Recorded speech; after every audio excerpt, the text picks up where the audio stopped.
though. Why? Because now you started recording, and now it's taken up the whole. Stuck there? Well, it was. No, I take it away from you. Oh, don't be a dick. Oh. Fuck you. God. I hate this vibe, actually. You ask me to play the longest game ever, which is Act 1 of Dragon Age 2 in a week. Yeah. And then you bully me before the cameras are rolling. I specifically waited till the cameras were rolling to bully you. You did. Hey, audience, Dillin was so weepy, sad, a mess before the cameras were rolling.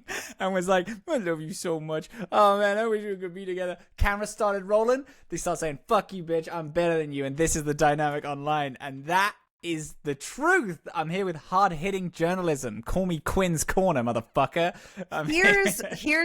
Here's what you just said. You're saying I'm Robin Eckberg and I have no respect for kayfabe. I'm fucking... What is that? What's kayfabe? Okay, so it is a professional wrestling term that refers to keeping the persona alive in all spaces outside of the wrestling rink. So, when a wrestler maintains their wrestling persona on their social media or when they're caught out in public, that is kayfabe. And our dynamic... Why did you look at me like I was scum because I didn't know what the fuck that wrestling term was? Do you wrestle? You feel like you've had a wrestling moment. Have you wrestled? You don't know this about me? Don't make anything up to me right now. I'm not I will catch your shit. I will throw it back at you. I don't have to make anything up because my two main characters, Diana Steele and Christina Blackwell. Very different. Very different and and somewhere out there in the world, perhaps some people who listen to the show, it's possible know me from those days. But yeah, shit. I was part of two distinct environments in the wrestling world. One was a backyard federation and one was an e-federation. Also, two very different things. Well, the e-federation was online forums, right? I knew that you had a wrestling persona on online forums. But the backyard one is interesting to me. Yeah, that was briefer. Mostly because there were more drugs involved than I thought there would be. So that didn't last long for me. Yeah. Yeah, but still fun. Still fun. I mean, it's all the same thing. It's all just a role playing game. Just there's a physical element. With punching. You learn some tricks. But yeah. Every day I learn something new about you, and my love for you grows deeper. Yeah.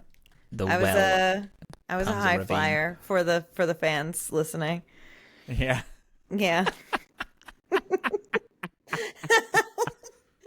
That's awesome, and I was briefly part of a tag team. Oh yeah, Who was your tag team partner? My brother, Trevor Blackwell. Okay. Yeah. Not in real life though. No. No. Why are you saying that? You have siblings. I know you do. But like not. But you said brother so casually. I'm trying. All right. So again, kayfabe. It's we're talking in character. Don't do this. It's so hard to have a conversation with you, not in general, but whilst we're recording. I know. It's really as it should be.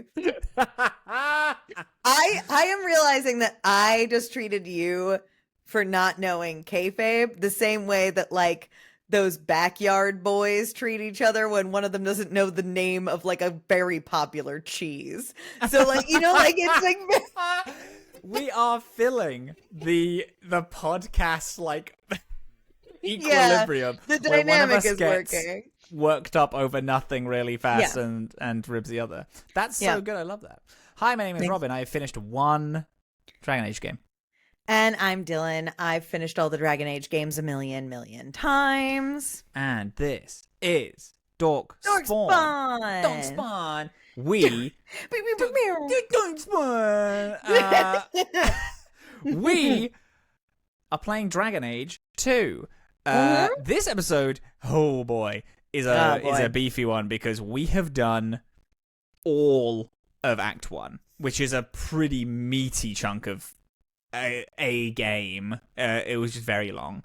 Sure. And although it seems like it's very long, I do understand why the choice of doing this book club style is all of Act 1. Yeah. Because there's like... Act 1 is one story. Yeah. The mission is get 50 gold. And it would be fucking impossible to be like, okay, you need to hit these fucking quests in this order, and then it like book clubbing it would be impossible. It would be absolutely impossible, and also I just wouldn't straight up do it. But also it, yes, there is a lot in Act 1. And Act 1 is notorious. It is the longest of the 3 acts of Dragon Age 2 by a good chunk. And part of that is because, so from last episode, you know that we've entered Kirkwall. We're now in Kirkwall. We're living in Lowtown in our shitty little hovel with our broke uncle who lost all our family fortune. But we're new here. So and this is like our first full year as citizens of Kirkwall. We lived a year as refugees, like in camps outside, and now we're like fully in the city. So now like this act is not only like kind of, it's about establishing yourself in the city, getting like to know people, like you meet your companions, you meet all the people that are going to be with you through the rest of this game. You get like the foundation of like what this city is and like what its problems are and like what people here are about. So it really is like laying a ton of foundation. But in terms of like the meaningful quests that are advancing the plot, there's not really that much. And so I feel like it's like the acts in this game, like if we're gonna correspond them to anything, it's the whole Orzammar like sequence where it's like in Dragon Age Origins where there's so much happening, but it really is just like one story, I guess.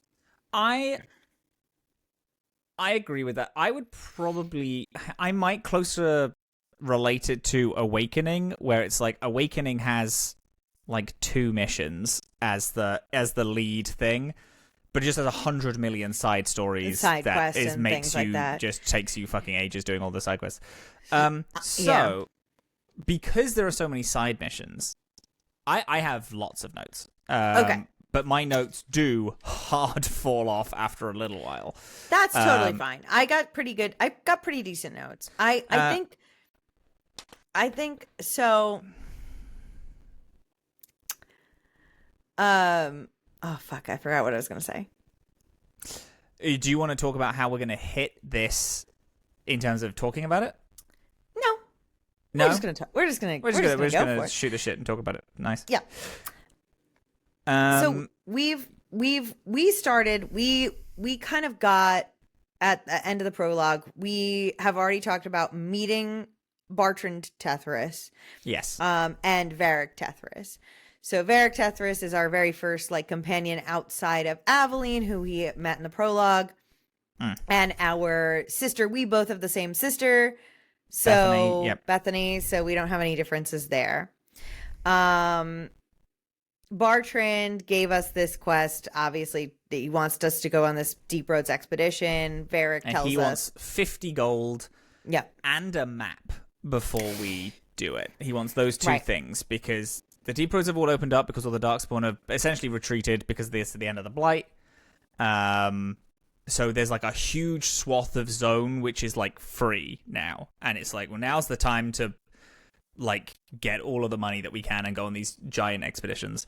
So he wants 50 gold and a map. Varric is like, I know where to get a map, or I know someone who might know how to get a map, and we can get 50 gold by just doing shit for people constantly. Right. Which by the end, by doing every single quest in this game, I had like 130 gold. Like, I was laughing. So it's like, okay, yeah, you can have 50 of the 130 that I have. I'm not using this for anything. Yeah. Yeah. Gold is like not as easy to come by though as it is in the other games in this. Like, you're picking up. It's the setting makes itself very apparent right away, like that this is not this is a place of like pretty severe, I would say pretty severe like economic disparity, not deep roads, not like Orzammar disparity where you've got like Dusktown and well, there is quite specifically Low Town and High Town in this. There is, yeah. But Low Town still has, like people are not, like Orzammar, like, Low Town. Orzammar's Dusktown is, people are, like, branded and, like, are not, like, sure.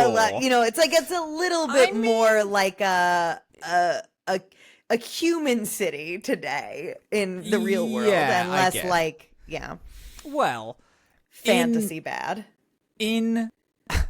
Whilst I was walking around Dusktown in Orzammar, I wasn't getting jumped by approximately 120 bandits every 20 minutes. There we have it, everyone. And I swear to God, the fact that Lowtown isn't just like you're wading through knee-high blood all the time is fucking crazy. Did I not tell you? The body count in this game is insane. When you said that, I was like, yeah, sure. And then I had my third fight, and I was like, is every fucking fight going to be... Because it's almost every single fight in this... This is a criticism.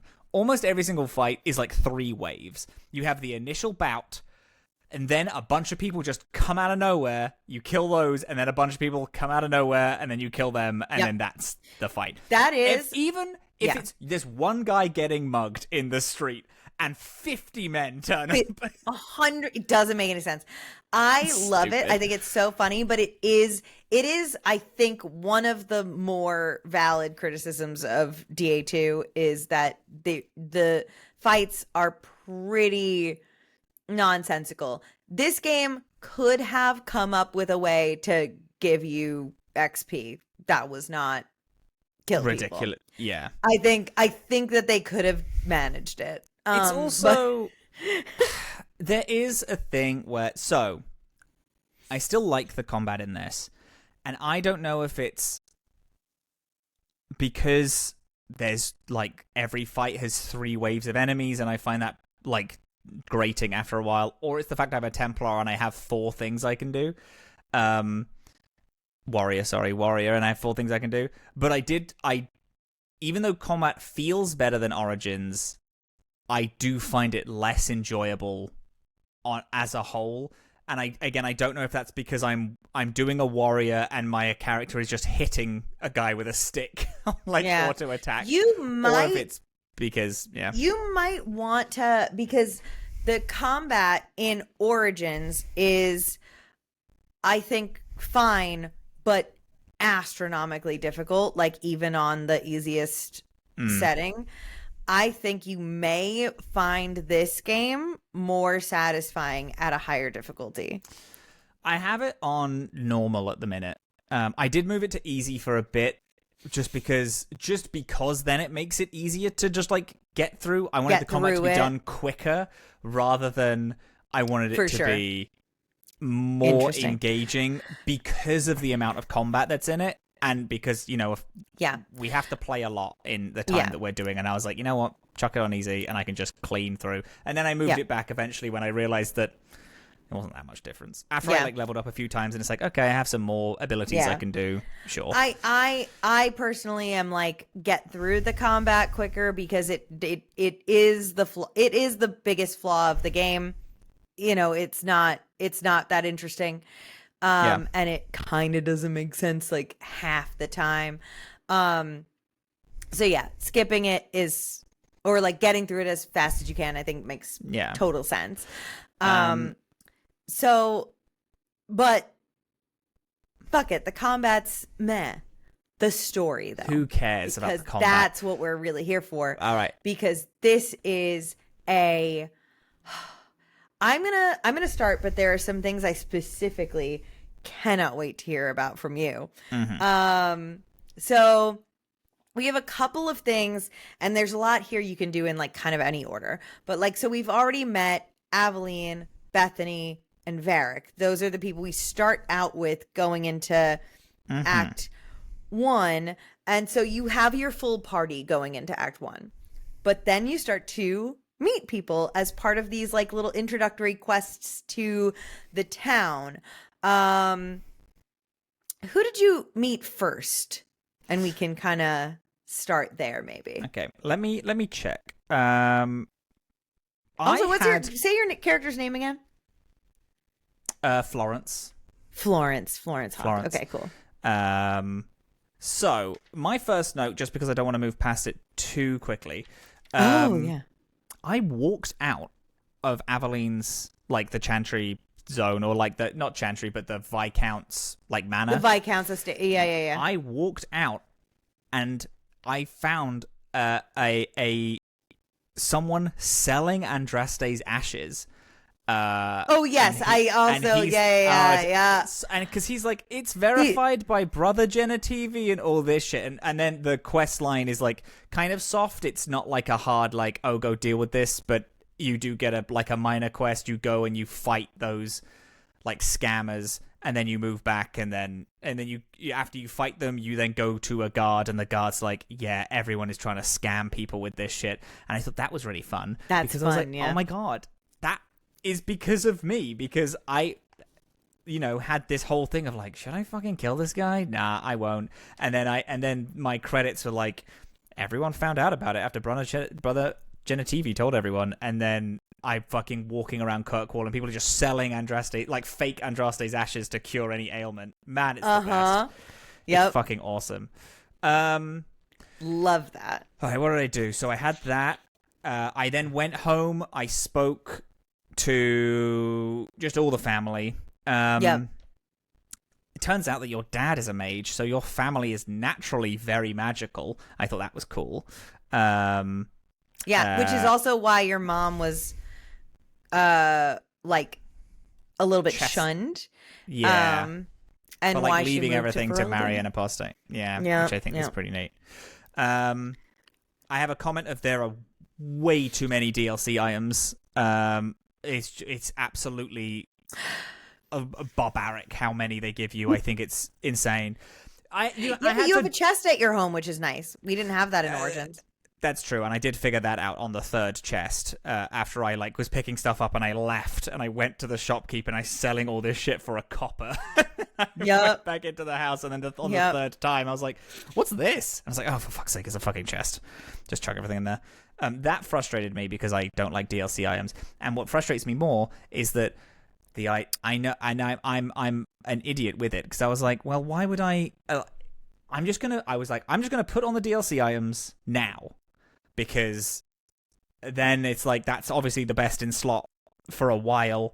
But now I've not taken any of the shit off. I just have DLC items, and I'm walking around, and I was super overpowered for the first little bit, and I'm still pretty overpowered, and that frustrated me because I did the thing that I don't like, which is adding immediate as soon as you start game DLC items. Anyway. I didn't use them this time, which I again, this is another thing that I always do. I always get all the DLC shit, put on the best shit in the world in the game, and I power through. And the weapons and armor gets better when you level up. So it's like, this might just be the best in slot, and I'm not going to take this off for the whole game. Which silly. It is. I will say the DLC stuff in this game is a solution to a problem, which is that the items in this game are like in the base game without the DLC, because of the fact that like your companions don't really upgrade their items like Yeah, very they don't much. get new armor. They have one armor set. As far as I'm aware. So like there's just like there's a little bit less than what people were used to in Origins, where you were customizing everyone a lot. Mm-hmm.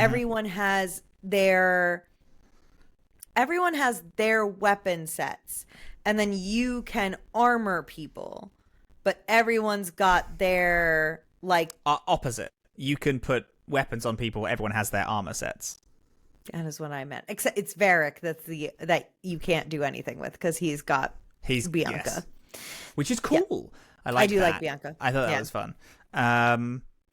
Anyway, that was my problem with that. The first thing I did is I re-raided my old family home because it's been taken over by slavers. Ooh, that's the first thing you did?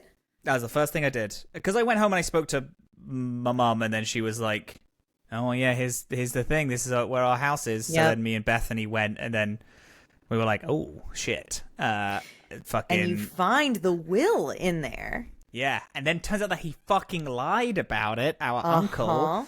So I chastise him. I hate him.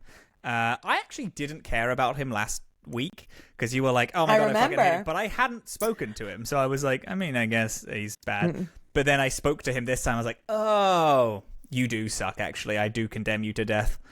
So I had a lot of fun with Red Hawke during my conversations with this man. Hell yes, good. Fun. I'm keeping her red. So I have. I'll go into this a little more later. I have had such a hard time figuring out who my Hawke is.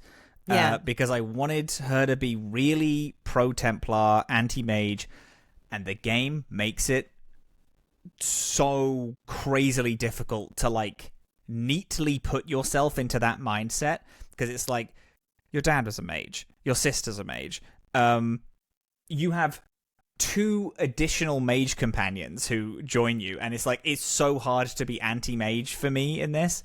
So I was like, okay, instead of being anti-mage, she is very anti everyone else outside of her immediate circle. So I am Red Hawke for every single quest line, unless it's a teammate asking me, and then I'm Blue Hawke. I'm like positive, and hell yeah, let's do it. And like family members I'm blue with as well. Yeah, which is like, it's very much it's giving conservative with a gay son. That's exactly what it is. Yeah. Because I do still want her to suck a little bit. The problem is this game is so charming, and it makes everyone the most lovable people. And oh my god, I love. What a fucking weird thing to say. Oh my god, I love it. I love Hawke in this. She's just cool. She's just chatting, and she's just like, even her authoritative red options are like nice most of the time. No, I like Hawke. Everybody's a little bit problematic and weird. Oh, you prude. Yeah, they're problematic and weird, but they're like in a fun that's what I love way. about no. I'm saying /positive. I love that about them, but that they're not like sweet beans. But they're fun. But they're like, I can't remember what my original point is, but I like them all very deeply, and I think they're all very cool. All right, let's meet them though. Let's meet. Yes, let's meet them. So, who'd you meet first? Do you know? Weirdly, Sebastian, who is a DLC character. Oh wow! Who you don't get to join the party in Act 1. No, as far as I'm aware. No. But he asked you to do something, so I met him. I spoke to him. He told me to do shit. And then I went out adventuring for a little bit, and then I met Meryl. Meryl was my first. That's your first. That is a logical first. I don't know why I didn't do it till the end, and I went, or almost the end. I think my in character justification is that like my Hawke is still a little bit like suspicious, because this is what the witch asked us to do. Yeah, this is what and like, yes, the witch saved our lives, but like, who knows what comes of like fulfilling like a witch's request, you know, like someone that powerful that can turn into a dragon, like that's not nothing. I will admit I have a minor problem. This is just a little thing about the game. You get so many quests in this that most of the time I was just going to the check marks because I was like, okay, I'll go to that check marks because I have 1, 2, 3, 4, 5 quests in this area. And then I went there just to like clean through all of them. And then I accidentally was like, oh, it's a Dalish camp. Okay. Oh, this is because Flemeth sent me here. It's like I figured that out later. And a lot of the quests that I ended up doing, I didn't know what I was doing until I was speaking to the people, and I was like, "Oh yes, I remember getting this quest. Yeah. This is doing this." And I do like that. I think I like that as a Dragon Age 2 specific thing, because I feel like not knowing what the fuck you're doing and just sort of stumbling into like people's problems feels very right. All right, so you went to the Dalish camp. Went to the Dalish camp, which is. The Flemeth asked you to show this amulet to the keeper, Marathari there.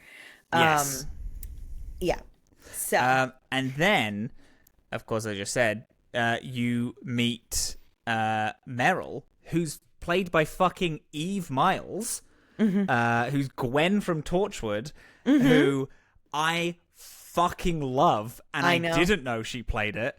And I got so fucking excited because I love Torchwood. Torchwood is my favorite Doctor Who thing, and so Gwen is great. She's and the amazing. fact that she's not like a recurring like baseline Doctor Who character, like, is upsetting to me because I think she's so cool. Because she sucks as a person, and I love her so much. It's the best. However, maybe think last time we made the comment that we think that Kirkwall and the Free Marchers is America. However, in this, so far, all elves are Welsh. All Dalish elves are Welsh. So, and it's England, then. Free Marchers must be England. Well, so...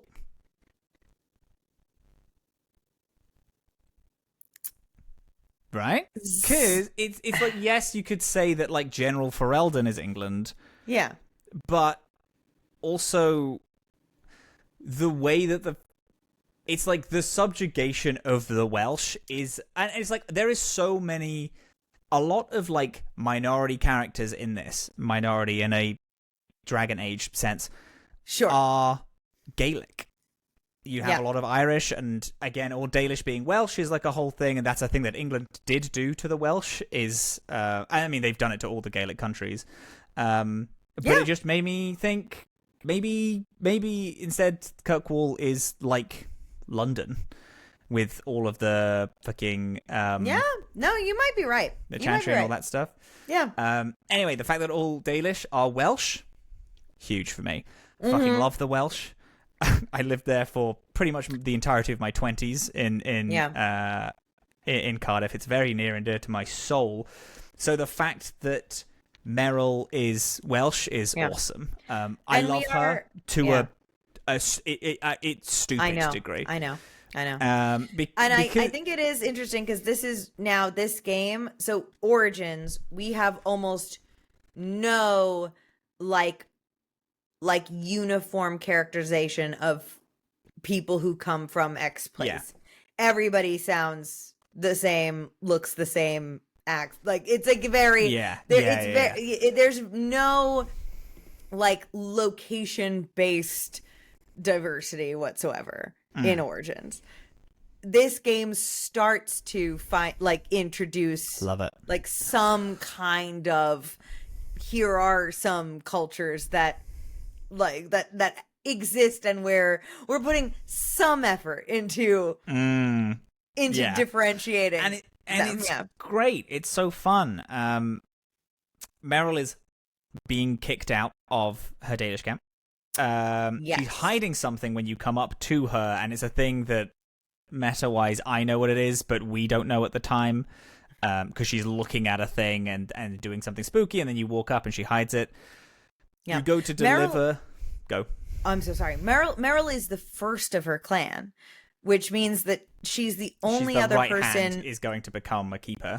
Yeah, she's the only other person in the clan that is a mage, and will take over for the keeper one day.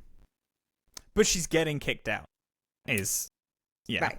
That's what she should be doing. Yeah. She kept butting heads with the keeper about something. Does she say specifically what it is? During this, so the keeper, we learn that the keeper's role is not just to be like the mage of the clan, but to be like the knowledge keeper. Like they are sure, they're taking all of like the ancient history of the clan. Meryl is hiding something. I guess she doesn't say it outright. We just know that she's leaving the clan and it's her decision, and she wants you to help her do a ritual, and the clan very clearly doesn't want her to do this. The keeper clearly doesn't want her to do this. She wants to do this no matter what. And she does. And someone shows up. Flemeth? Yeah. Yeah. She does a little blood magic. Yep. Cheeky little blood magic. Flemeth shows up, and Flemeth's like, because you speak to her, and she's like, well, I hid a tiny piece of myself in this amulet, because if I know my daughter, there's nothing of me left. So I've decided to hide me here, referencing the fact that Morrigan wants her to die, and she assumed correctly because I did kill her. And now she's back again. She's back alive because she hid a tiny piece of her soul inside of the amulet, and then flew, and then she turns into a big old dragon, and she's like, well, I got business to attend to, bye-bye. She turns into a dragon, she flies away, which is fun. And then that, I believe, is all that is to that quest. She's just like, all right, thank you, bye-bye. So then the keeper says, take Meryl with you. She's not welcome here. Yeah. So, but then you bring her back, and the only place for her, and now we get into like some for real serious fantasy bigotry, is that like you bring her back to Kirkwall, she must live in the alienage. Yeah. She's not allowed to live anywhere else. And so now we have to kind of contend with that as the game continues. All right. So you met Meryl. You loved her. Oh, we all fucking love Meryl. Who did you meet first? I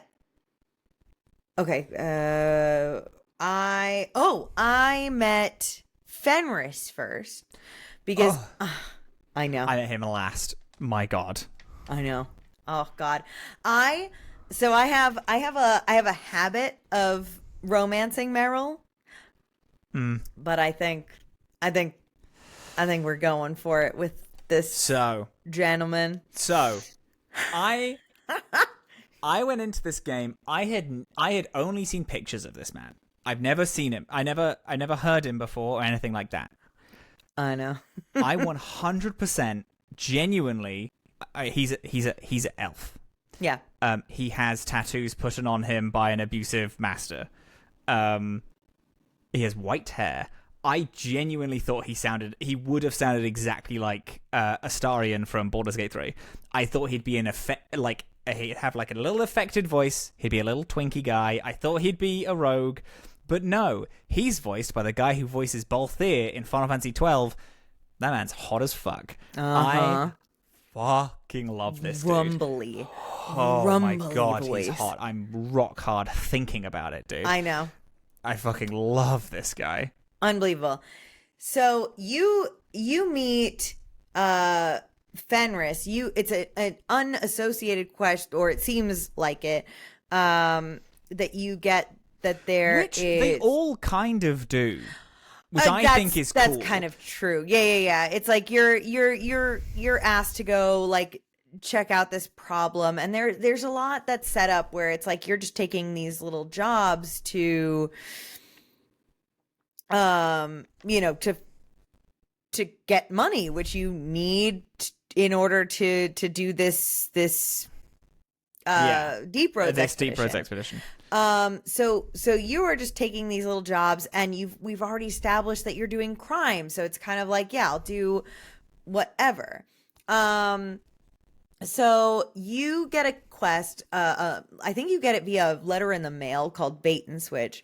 And there is something going on in the alienage. And when you get there, it's clearly a trap, and the person you're looking for is not there. And then you like go into the house, and when you come out, you're being attacked by, like you said, like these waves of people that turn out to be slavers.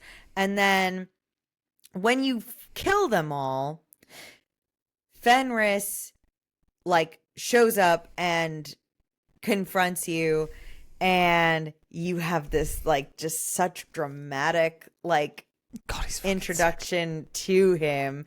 His tattoos are like glowing, and he's beautiful, and he is like so grumpy and so bitter, and hates mages, hates them, everything to do with mages, because he is from Tevinter, where the mages are completely in charge and have all of the power consolidated, and have apparently, as elaborated from the brief introduction to them we get in Origins, use that to basically be slavers and imperialists and stuff like that. So you help this man, and you obviously like are against slavery, hopefully very, very aggressively.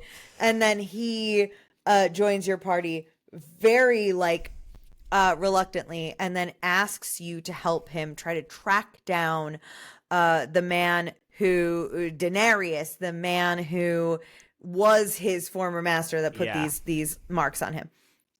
And he has an estate in Hightown, in like the fancy ass part of Kirkwall. And so you lead your way there, and you meet him there, and help him break into this place and loot it for everything, and Denarius is not there. And it's full of demons as well. His house is full of demons. Full of demons. Yeah. Magic. So I think it's interesting. I think it's very interesting that you were like, it makes it easy to be very sympathetic to mages in this game. I feel like this game is constantly trying to tell us that magic is bad. No. Yes, I agree on that. I think it makes it hard for Hawke to be against mages, with Bethany in the party. With it's like having family, even when I'm clicking red, which is what I was doing most of the time, she's still like, yeah, but mages aren't all bad. Like, that's most of, like, pretty much every single time she says it with a caveat of like, well, not all mages are bad. Like. Yeah, those guys suck, but then I have my sister, and I have, like, all this stuff. And she's never like, oh, yeah, I fully don't trust them. Which I think is an interesting thing, which is that, and it's like, yes, it's putting into question generally, but with the, like, you have 2 to 3 options of dialogue every conversation piece. And even then, it's not like a hard, I'm saying this, this is her stance rather than this is what she's saying. Anyway. Yeah. what I think is fun in this game that you find out, you would have found out by this point, in Origins, your whole team is at camp because you're a team, and so you have a camp, and that's where everyone is. Right. Yeah. In this, Meryl is in the alienage. Like, she has a home there, and that's where you go to check, to go speak to her. Fenris is in the manor, in this manor. I know, he moves right into Daenerys' manor, and I love that. He's gonna come back one day, and I'm gonna be sat atop a throne of bodies. He'll be like, hey, buddy. Yep, love that. So if you want to go speak to them, you have to go to those places if, they're not in your party. Yeah. Which is awesome. I only say this because it's important to my little story. After Meryl, I found Anders next, because now this is also this. Oh, it's such a minor criticism. It's not it's kind of a real criticism. Varric is like, I know a Grey Warden. Let's go meet the Grey Warden. And then you go and you meet Anders, who is in Dragon Age Awakening. Mm-hmm. In Dragon Age Awakening, which I loaded my save from, I did not make Anders a Grey Warden.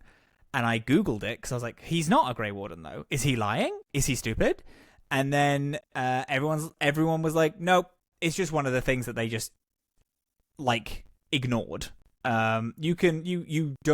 You have the choice in Awakening, but the canon run is that he is always a Grey Warden. It's somewhat it's somewhat a retcon. It's not the worst one that happens, but it is one of the retcons. Which is a little upsetting to me because for sure, I get it. It kind of planted it. It's fine. I would just rather not have had the option though.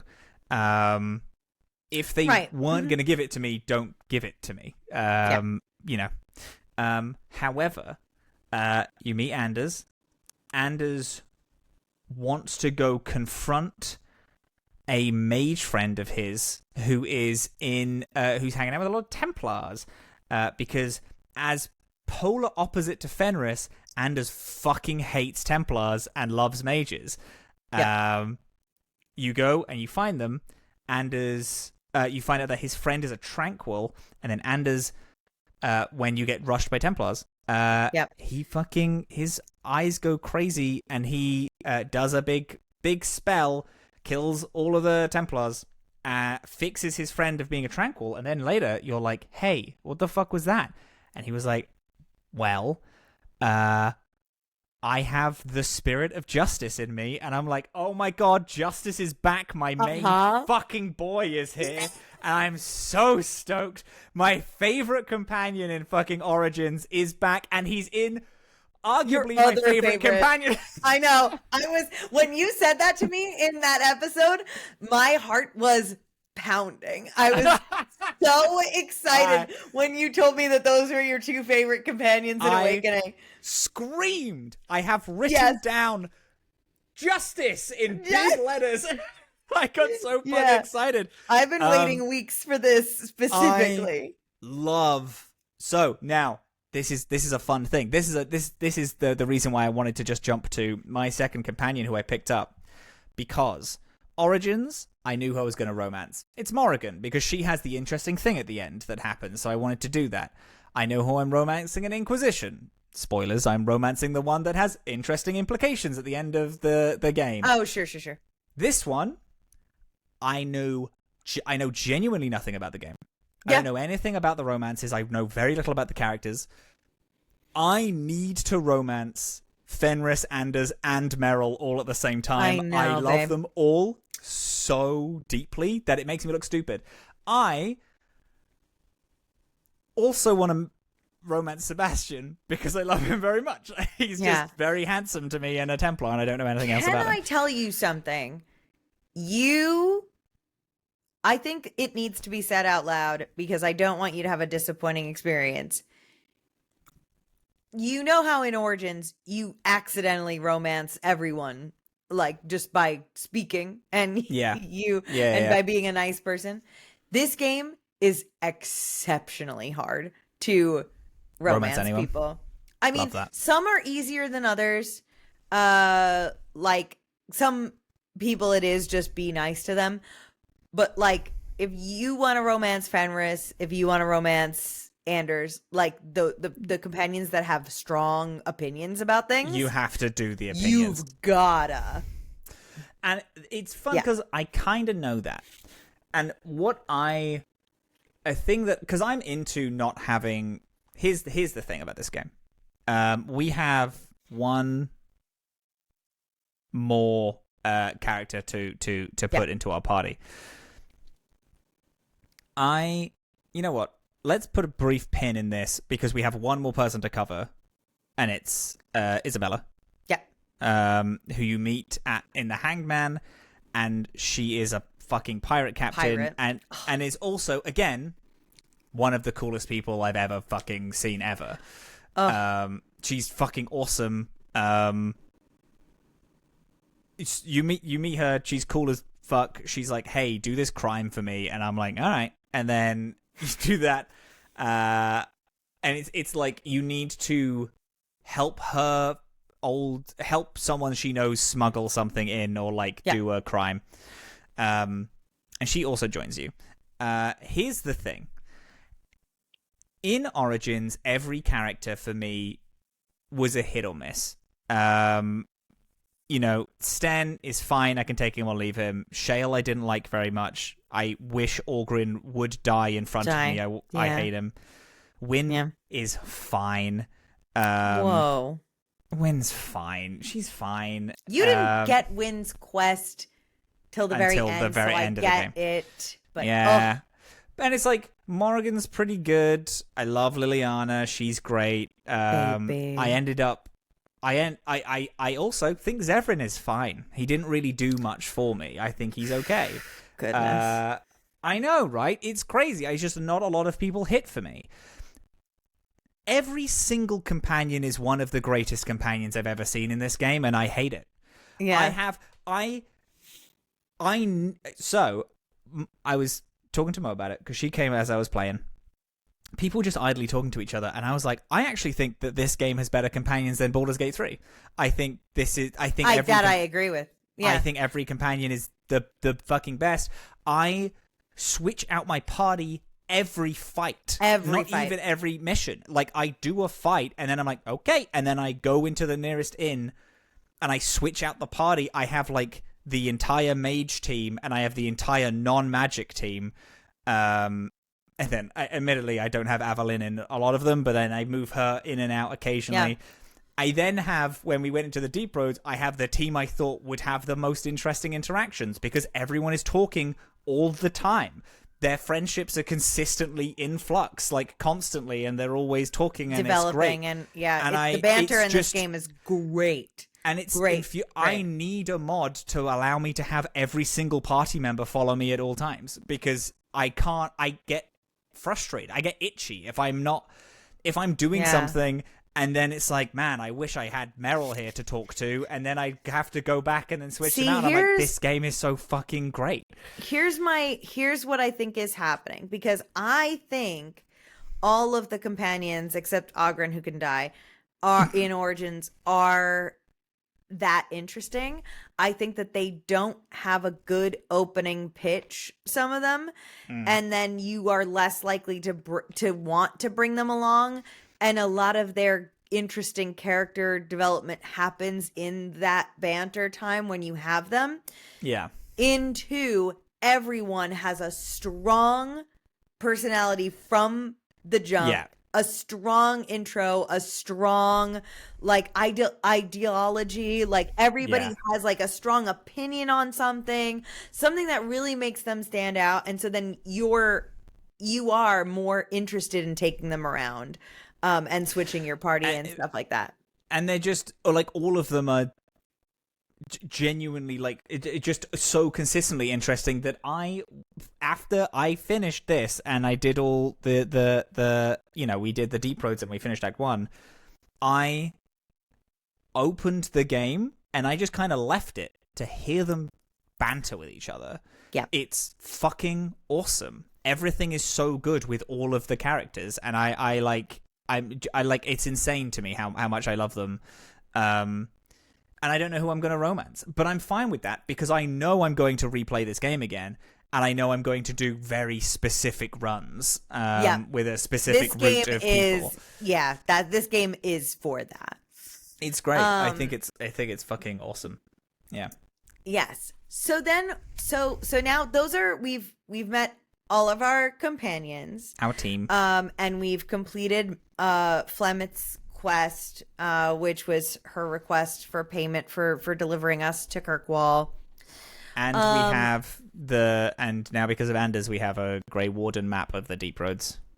Correct. So now we need the gold, but then we also encounter a couple of things that set up some like larger overarching themes in Kirkwall. One is that we meet somebody in the alienage. We meet Ariani, who reports that her son Fainriel has run away. Yes, because he was showing signs of magic, and didn't want to go to the circle. And we have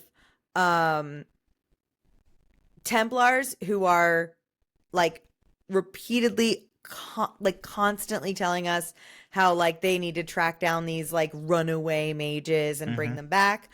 But then when we find where we're directed in this like search to find Fainriel, we find Samson, who is a Templar, I think, who says that the where these like runaway mages are being like kind of shuttled is like a dock known to be used by slavers trying to like shuttle in and out. So there's like a sub issue happening here where like the circle is so bad that mages are trying to avoid going there. And in avoiding going there, they are so vulnerable that they're possibly being picked up by slavers and being taken to Winter. Yeah. Or wherever. But also, even kind of on top of that, they're in such emotional distress that they have such a high likelihood of becoming abominations because... Yeah. So when you found Fainriel on the Wounded Coast, what did you do with Fainriel? I originally told him that I wasn't going to give him to the Circle, and then when we got back to Kirkwall, I did give him up to the Circle, and I told him to go, and I got the Templars involved because I still was playing that Templar good angle, which then I turned into a Florence is so self-serving, and now what I ended up doing also is she's extremely self-serving to herself and her team, her like crew of people. No one else matters. Everything is going to be for them. But that lack of a spine and set morals also means that if it's Mage Party, which is Bethany, Anders, and Merrill, she does pro mage stuff. And then if she has Isabel, Varric, and Fenris, she does anti-mage stuff. Because she's all about she cares about what people perceive her as. Ooh. And the only people she cares about are the people that she's next to right then. It's like her team. So her morals are so constantly flip-flopping everywhere, which means that to everyone, at the end of Act 1, she's neutral. She doesn't have no one is like for or against her. She's like, everyone is almost dead in the center. She's like everyone trusts her, but no one believes in her. It's like that's kind of the angle that she has going on because she hasn't grown to believe in anything yet. Yeah. She just believes in herself and the people around her. So can I give you a minor spoiler about the friendship mechanic in this game? Yes. So you know how instead of like having like a like how much they like you bar, you have rivalry and friendship. Yeah. You can have like a close relationship up to and including romance on either end of the spectrum with the companions, not in the neutral position. You can have like a rivalry romance and a friendship romance with these characters, and they have different arcs to them to have them. Wow, that's interesting. Yes. So staying neutral is not a positive thing. Safe. It's not a safe place. Zone. I do appreciate that. I appreciate you telling me that because I did a lot of things that I was doing. Because the thing in Origins, people can leave at any point. And I'm a little worried of people doing that in this because I like all the characters so much. So then I was like a little scared of doing like controversial options.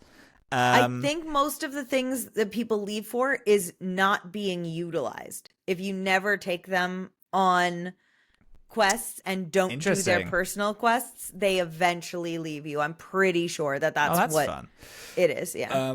However, I like the story at the minute of the fact that she I like it too. Doesn't have any morals. And that's like because pretty much everyone, I mean that's kind of that's Dragon Age 2 is everyone has such strong morals and like has a thing that they believe in, and I like the fact that their leader doesn't have anything that she believes in. Yeah. And it's like it's the kind of thing where the whole crew are like, you know, she needs to get them because she's very quickly becoming important. Also, leader my ass. Like you're nothing. You're nobody. Like everybody here. Almost everybody here has been here longer than you, except for Fenris and Meryl. Aveline is captain of the guard or like whatever. Like you're not shit. Helping, like you're not. Well, there's this one friend that you have who doesn't have any morals or doesn't have any like anything that she believes in, and you're like, well, I mean, I guess I'll go help her out on this one quest. Yes, I know that, but like it's like she becomes the leader of this small crew because exactly, and I think that's the thing that I'm kind of playing with, and she's getting a little bit more. As I figure out where I want to take the character and take her, I'm figuring out what her morals are and what she does believe in. It's weird, though, at the minute, because two of the people I want to romance have such opposing morals that I need to pick a side eventually. I need to pick mage or anti-mage, basically. As soon as I'm like, I'm going to romance this person. I will say, very minor thing, it's a thing that I really liked in Origins, though, that I'm a little upset doesn't have any weight in this, is specializations when it comes to classes, because in Origins, to get a specialization in a class, you had to do a quest or speak to someone, get close to someone who was relevant in that thing.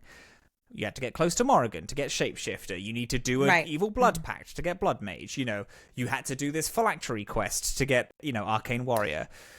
And in this, I'm a Templar. That's my specialization.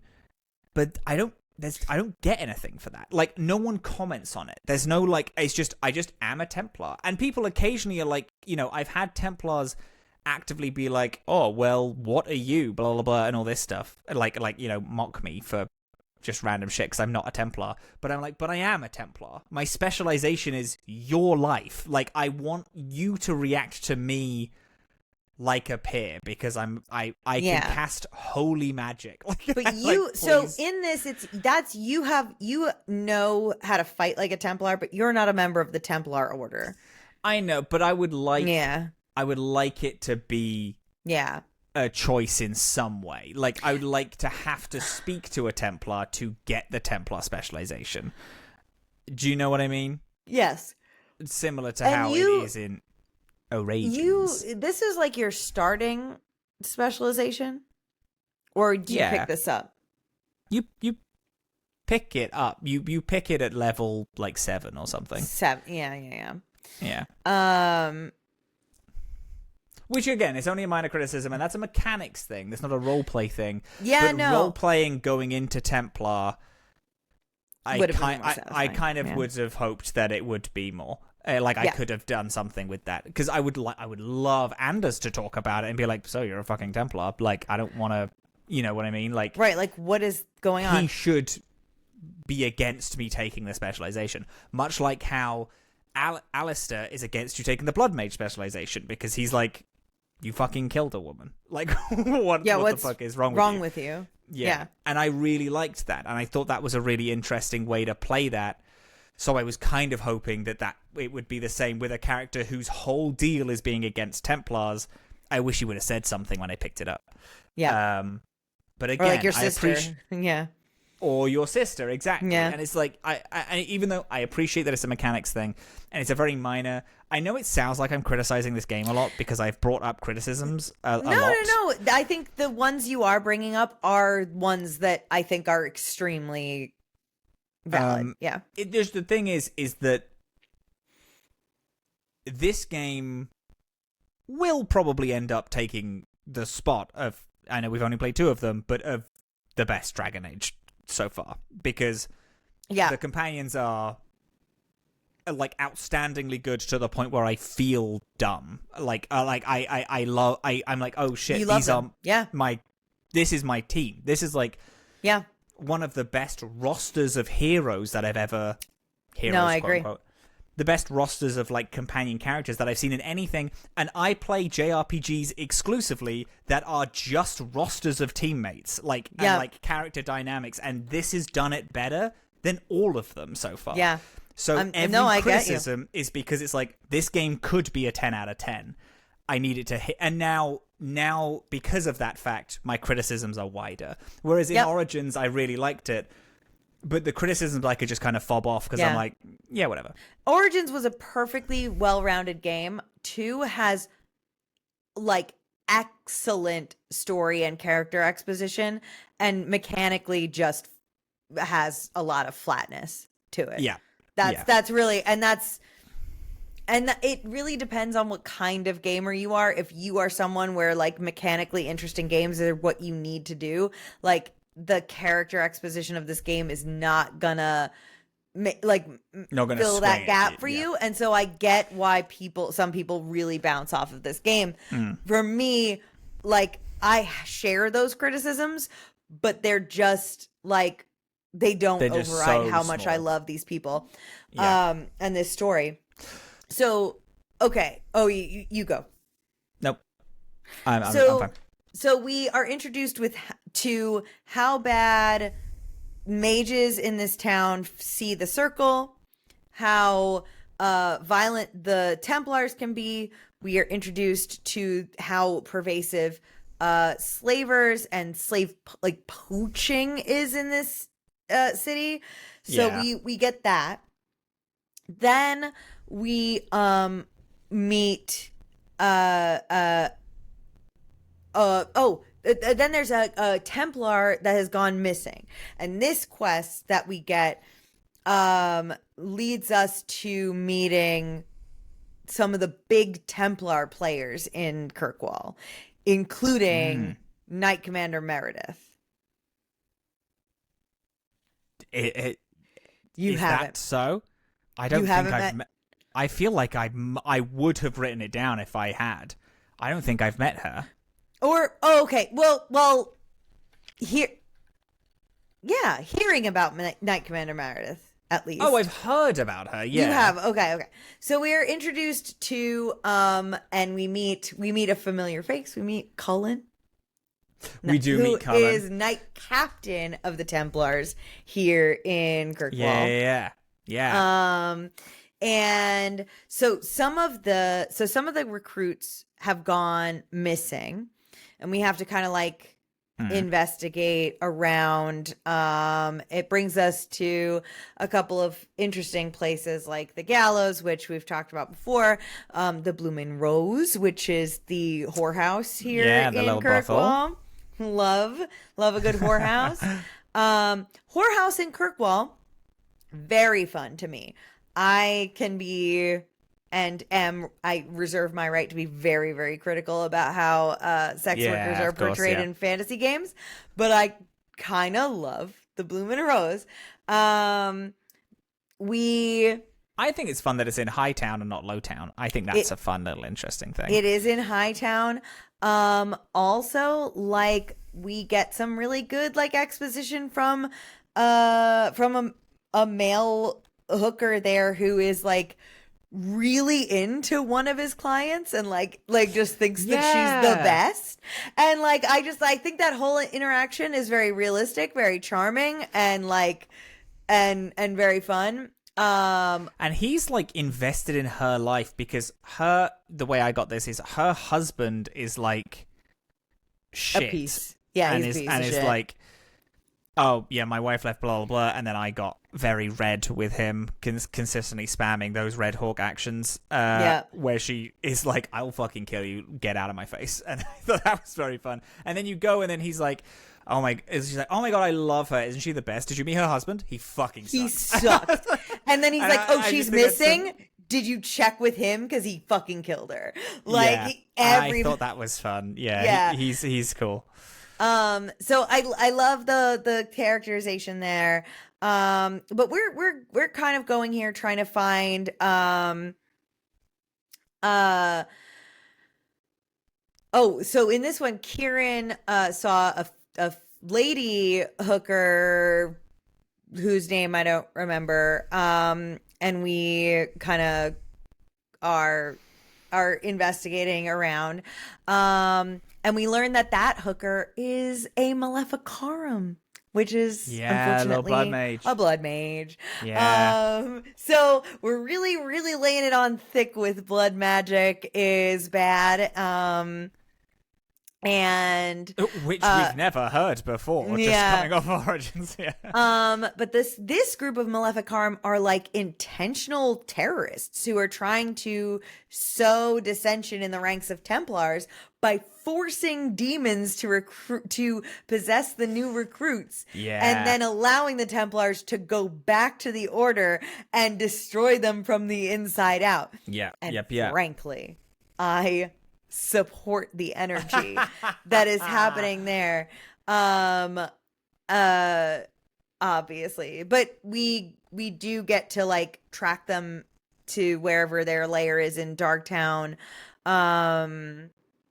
And we find Kieran, who is held captive at this point, not yet possessed, not yet ritualed. We free him. And you can either let Kieran go back to the Templar Order, or he requests to be dismissed from the Templar Order. And so this is sort of another turning point where Hawke gets to say whether they think the Templars or the mages are responsible for what has happened to Kieran. And very interested in what you did. I got him to go back to the Templars. Makes sense. Because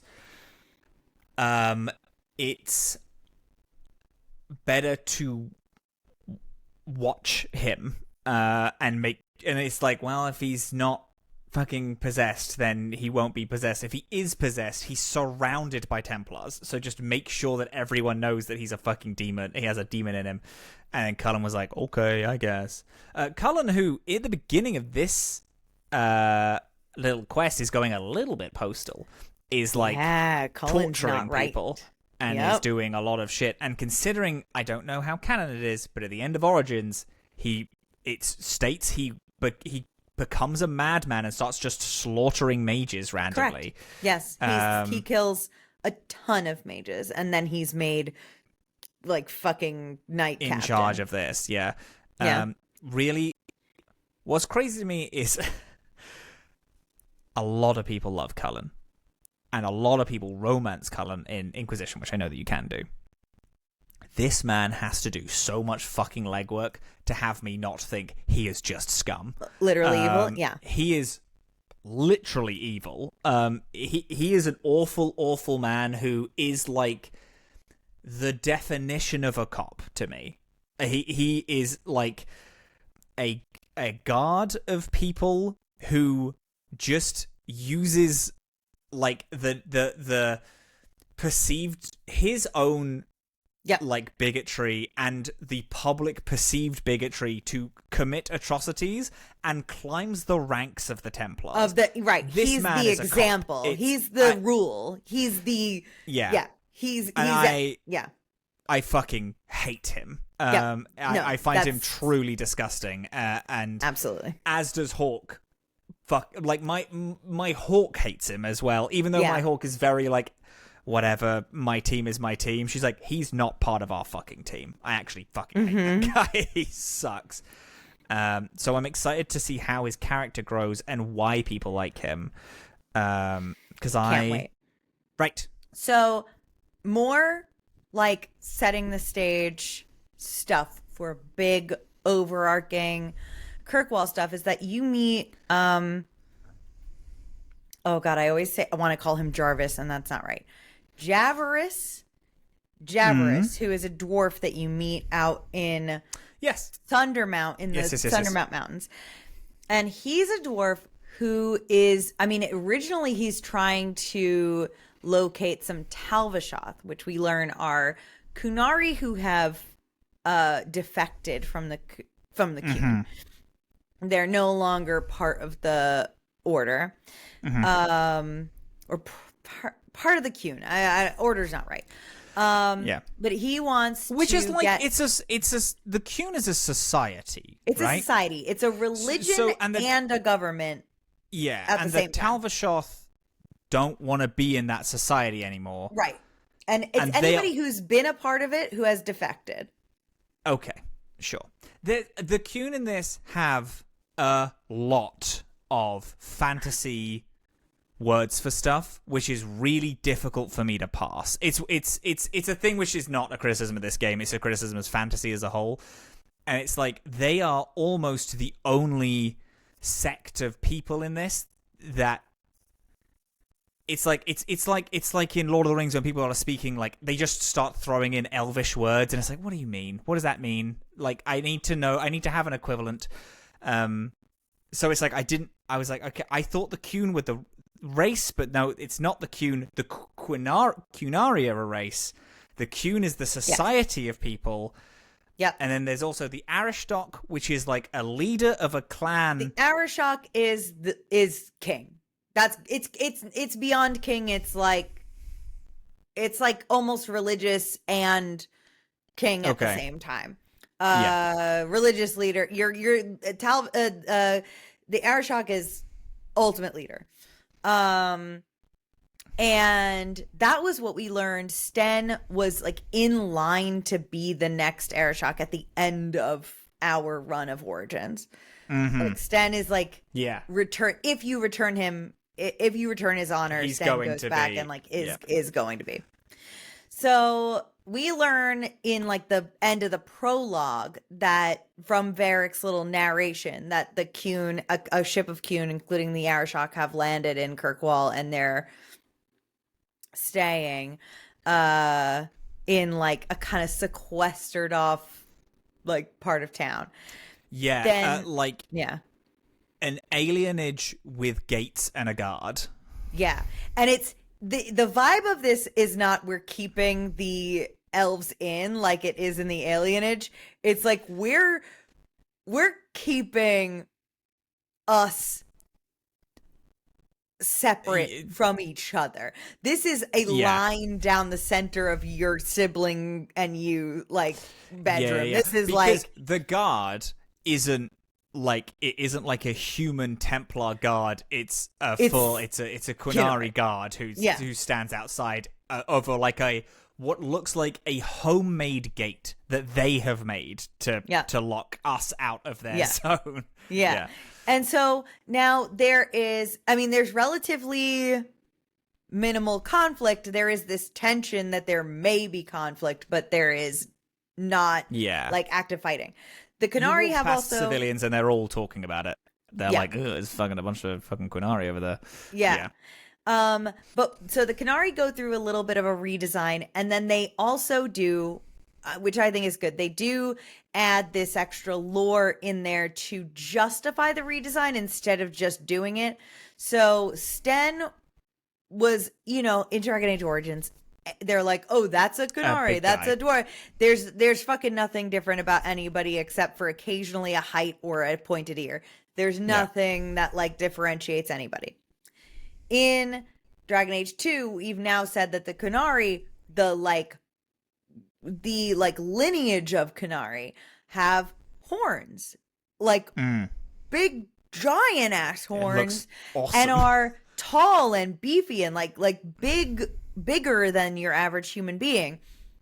But to avoid it being a retcon, like so many things do happen to be in this like transition into the franchisement of the series, they do invent the Qun, which is something that anyone, whether or not you're born a Qunari, can become. Adopt. And if you do that, you are considered as much of a Qunari as anyone who is born there. That is that is what is stated. So is it that Sten is just a particularly huge guy who joined the Qun, or is it that joining the Qun began to turn him more Qunari? No, there's no magic to it and doesn't change you to be part of the Qun. He's just a particularly huge guy. He's just a big guy who joined the Qun and is part of the Qun. Yeah. That's kind of fun. Yeah. I like that. Yeah, me too. So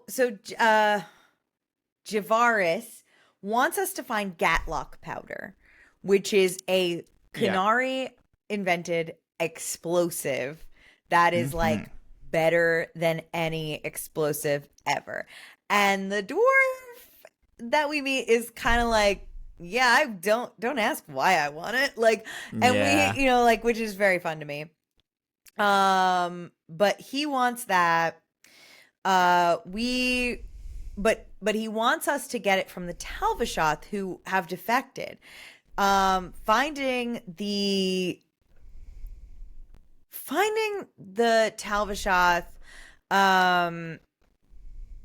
the rebel group, I forget. Oh shoot! What do we get to do when we find them? I know there's a choice here, and I don't remember if I wrote it down. So I didn't get a choice for this. I don't believe I got a choice coming back. I got a choice for delivering the Qunari mage to the Talvishoth. Yes, that's it. The okay, yeah. Okay, which is a different. But it's like situation. You get it from this. It's like part of that. This is the I don't Cerebos. think it is. Yeah, but the Qunari mage I got from a Magister. And then I had an alternate option, which is well, I've already dealt with the Arishdoc, so I can do it. I'll because you know him now. And that was like a third side option for me. It wasn't one of the original things. Yeah.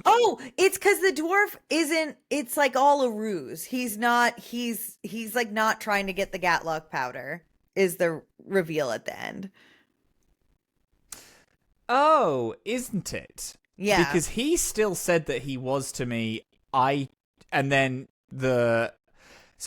that's interesting because I don't think I might have got that reveal. Again, there's a lot of game in here. But because the Arishdoc was like, did you do all this for the Gatlock powder? That's fucking ridiculous. And then I immediately sold the dwarf out. And I was like, yeah, this fucking guy, he's just had me running around. I don't need you to keep your deal. I need my money from him, honestly. Like, I don't care what you do. And then the Aristoc was like, okay, let's kill the dwarf then. And then he was like, whoa, what if I just... And then the dwarf was like, what if I gave you a bunch of money? And I was like, all right, fine. Give me my money, get the fuck out of here. And he was like, fine, I didn't even fucking want the powder, whatever. That's it doesn't even matter. Yeah. So he didn't reveal to me what he actually wanted, because I fucked him over at like the bottom of the ninth in the last second. Just because, again, I was like, she doesn't care about this guy. She's like, kill him, man. Give a fuck. I'm here for my money. Yeah. Yes. So also, I would like to just go back a couple of steps. Okay. Because you haven't told me what Ash has been doing. I've told you everything that Ash has been doing. What do you want? Okay, so with giving the kid up to the tower, what did Ash do? Oh, with that? that's right. Yeah. I meant to answer that. Yeah. So with giving the kid to the tower, we didn't do that because we just took the first away from Meryl's clan. Their clan has no first. You delivered them to the yes. Yeah. So the Dalish have a need.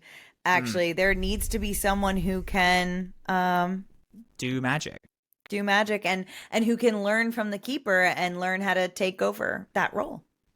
Ah, that's interesting. For some reason, that has triggered something in my mind, and I'm pretty sure I gave him to the circle. I'm almost 100% sure I gave him to the circle. I will. If you check had back Meryl in with you, she may week. have talked about it. Maybe. Yeah. I will. I'm almost certain I gave him to the circle.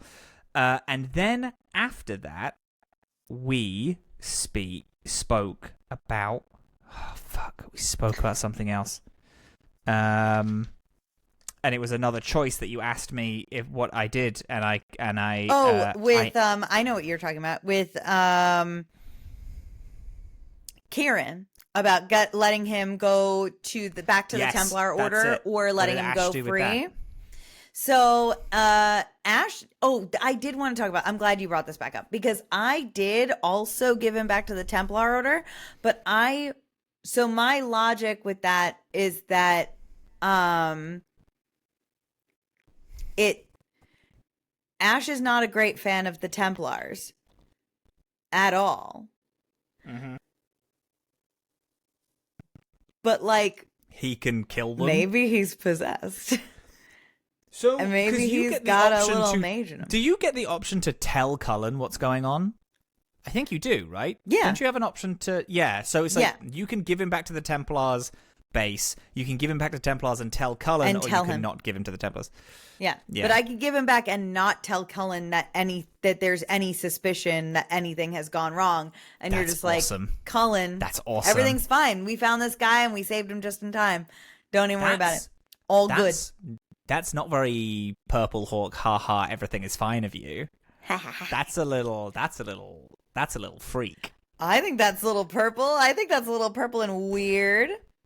Cool. So, I mean, Purple Hawke to me is like a light prankster. This is not a prank. This is a prank that a fey creature would do to someone. Yeah, this is it's just a prank. Goofy little. It killed 15 people. Just a prank, though. You didn't know it was going to happen. Funny for me. Yeah, Templars. Templars aren't a people. Cullen is not a people. Could kill Cullen a little bit.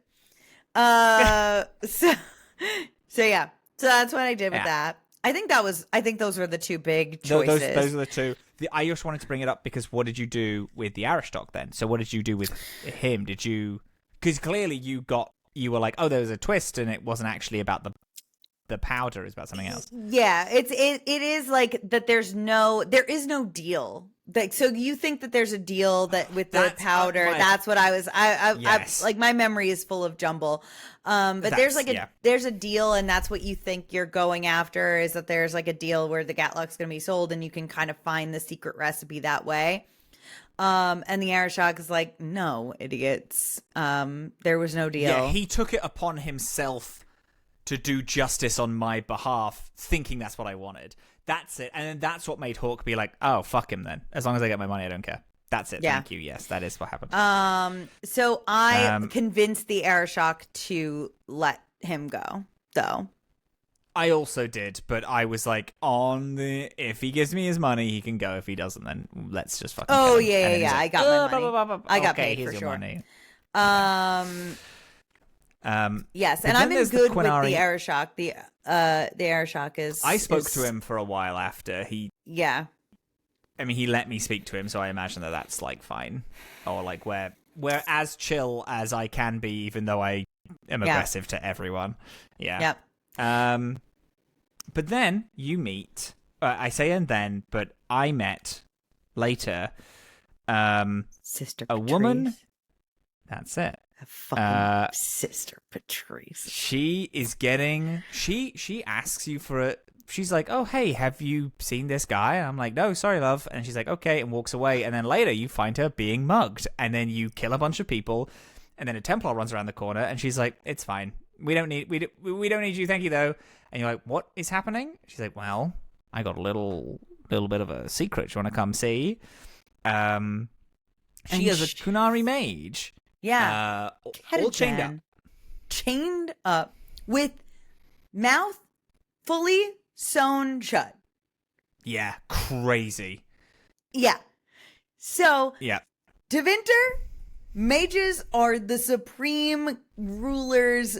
They have no restrictions on their right to enact and wield power. Qunari, totally fucking bonkers opposite. Mages are mages are fully like put into kinkwear.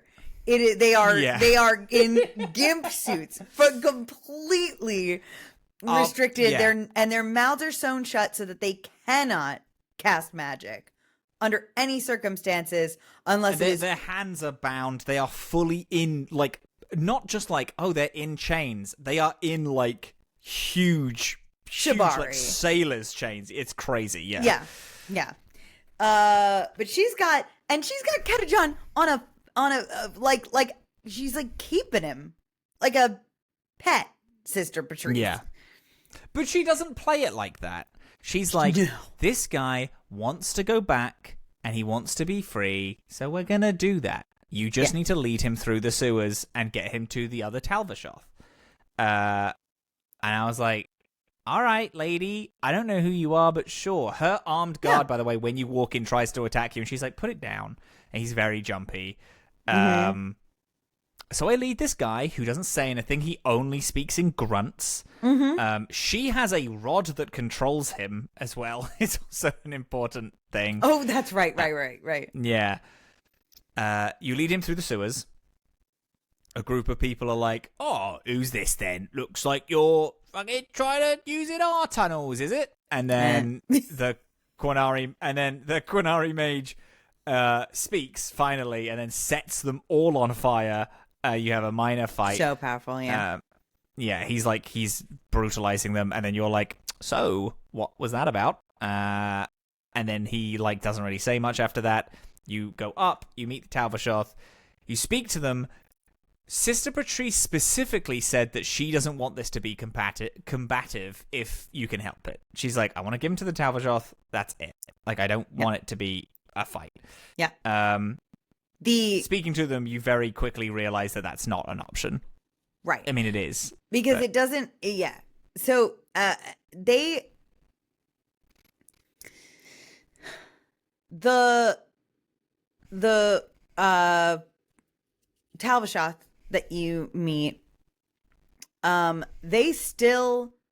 Like, they find him... Like, you meet them and you're supposed to, like, leave him in their care.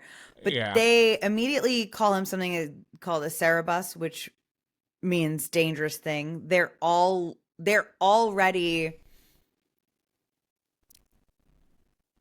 They're not... They don't seem like they're really willing to be taking. They're not going this to man. take him in and be like, "You're also one of us." They're like, "You're Right. going to walk away, and we're going to behead this guy." Like they are Exactly. Well, not even that. They're going to take the control rod and be like, "Now he's ours, and we can." Now he's our little He's pet. just a weapon. Right. And so this is another scenario where we have a choice, and I feel like there's something else I'm missing too. You have a choice to talk about the fact that you have dealings with the Aristoc, and the Aristoc is like, right, and right, you're right. like, leave me alone, leave him. Yeah. Like, I just want Yeah. to walk away. I don't need a fight from this. Mhm. Which I did pull that card. I was like, lads, I don't need a fight. This is ridiculous.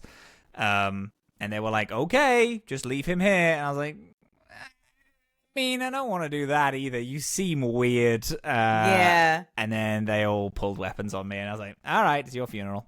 Yeah. And you can defend Ketagen, but also can you like free him? Can you like cut him totally loose? Oh, I don't know. And because after the fight, he like points toward the control rod, and then I gave it to him, and he frees himself.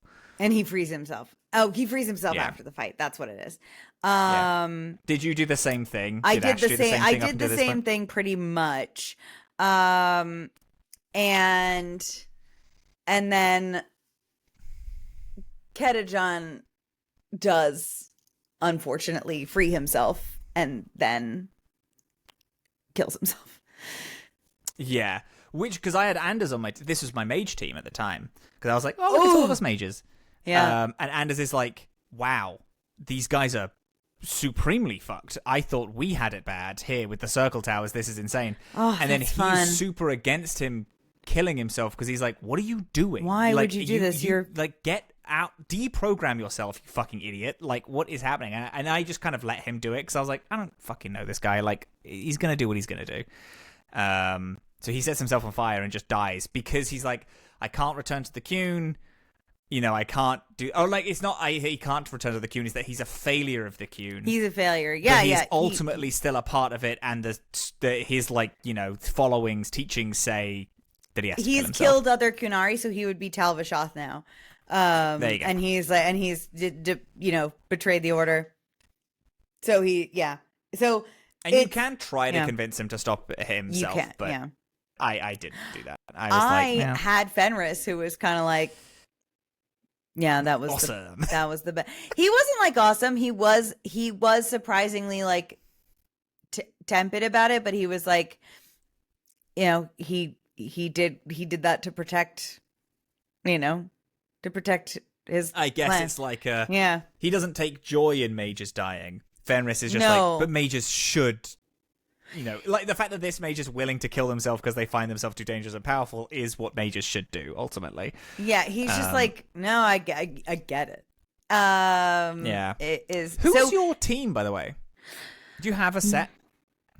I'm very attached to Varric, Fenris, Meryl as a team. I have a hard time not having Varric in my team, because Varric also has flower-based nicknames for all of the ladies, and I think he's probably perfect. Actually, he's got a so nickname for everyone. He will have by the end of the game. He will have a nickname for everyone. Oh god, he's so cute. He's great. Everyone also loves to talk about how hairy his chest is consistently. It's Love like it. every other fucking line is like not enough people talking about the fucking cock ring he wears around his neck, though. Would really love it if more people talked about if more people could talk about Earring Magic 10 Dwarf Edition that we But well, sure, the hairy that's something chest. that I hadn't noticed, but definitely is up at the top of your favorite things that is in Dragon Age 2. Yeah. The cock ring that Varric wears around his neck? Yeah, Varric's Yes. cock ring. Mhm. Yeah. Obviously. Obviously. Deep Roads? Deep Roads? Oh, the Viscount's son loves Kunari. I want to mention that really quick, because that's another little bit. That is important. Because he runs away. wants to be a part of the yeah. Qun. Yeah. I was going through a thing, and there was a Talvashoth that helped me kill people. I think other Talvashoth. Yeah. Because I was speaking to him, and he was like, "Hey, can you give me a hand?" And I was like, "Yeah, bud." And then we just kind of we helped each other. Killed indiscriminately for a while. Yeah. Yeah.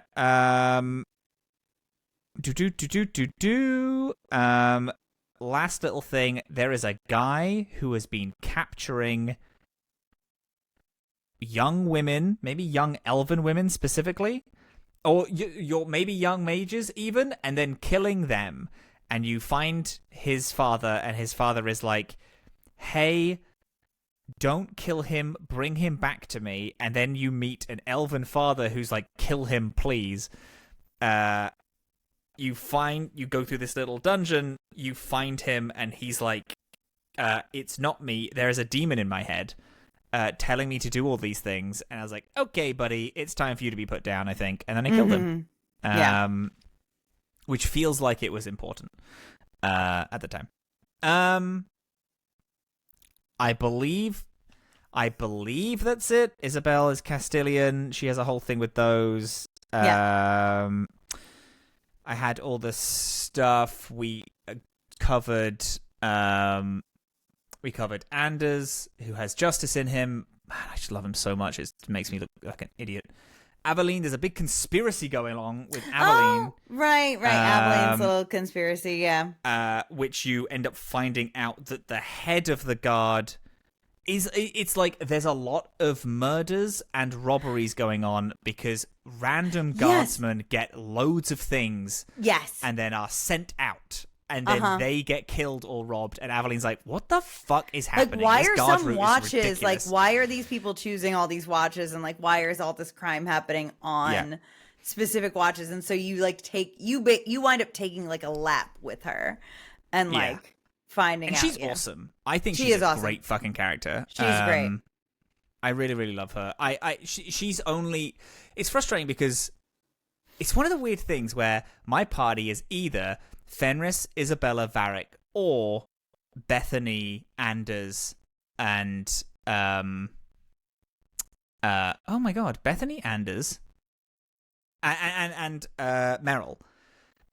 Which means that Aveline doesn't really come along with me a lot, but every single quest of Aveline's, I'm like, man, I love this chick. Like, bring her along. Cool... She's got awesome. Great banter with everybody. It's so good. It's so and she's really fun. I like her a lot. And there's a lot to be had with the contentious people. So, like, I know it's tempting to, like, keep all of your ideologies aligned. Same. But, like, there's a lot of fun banter.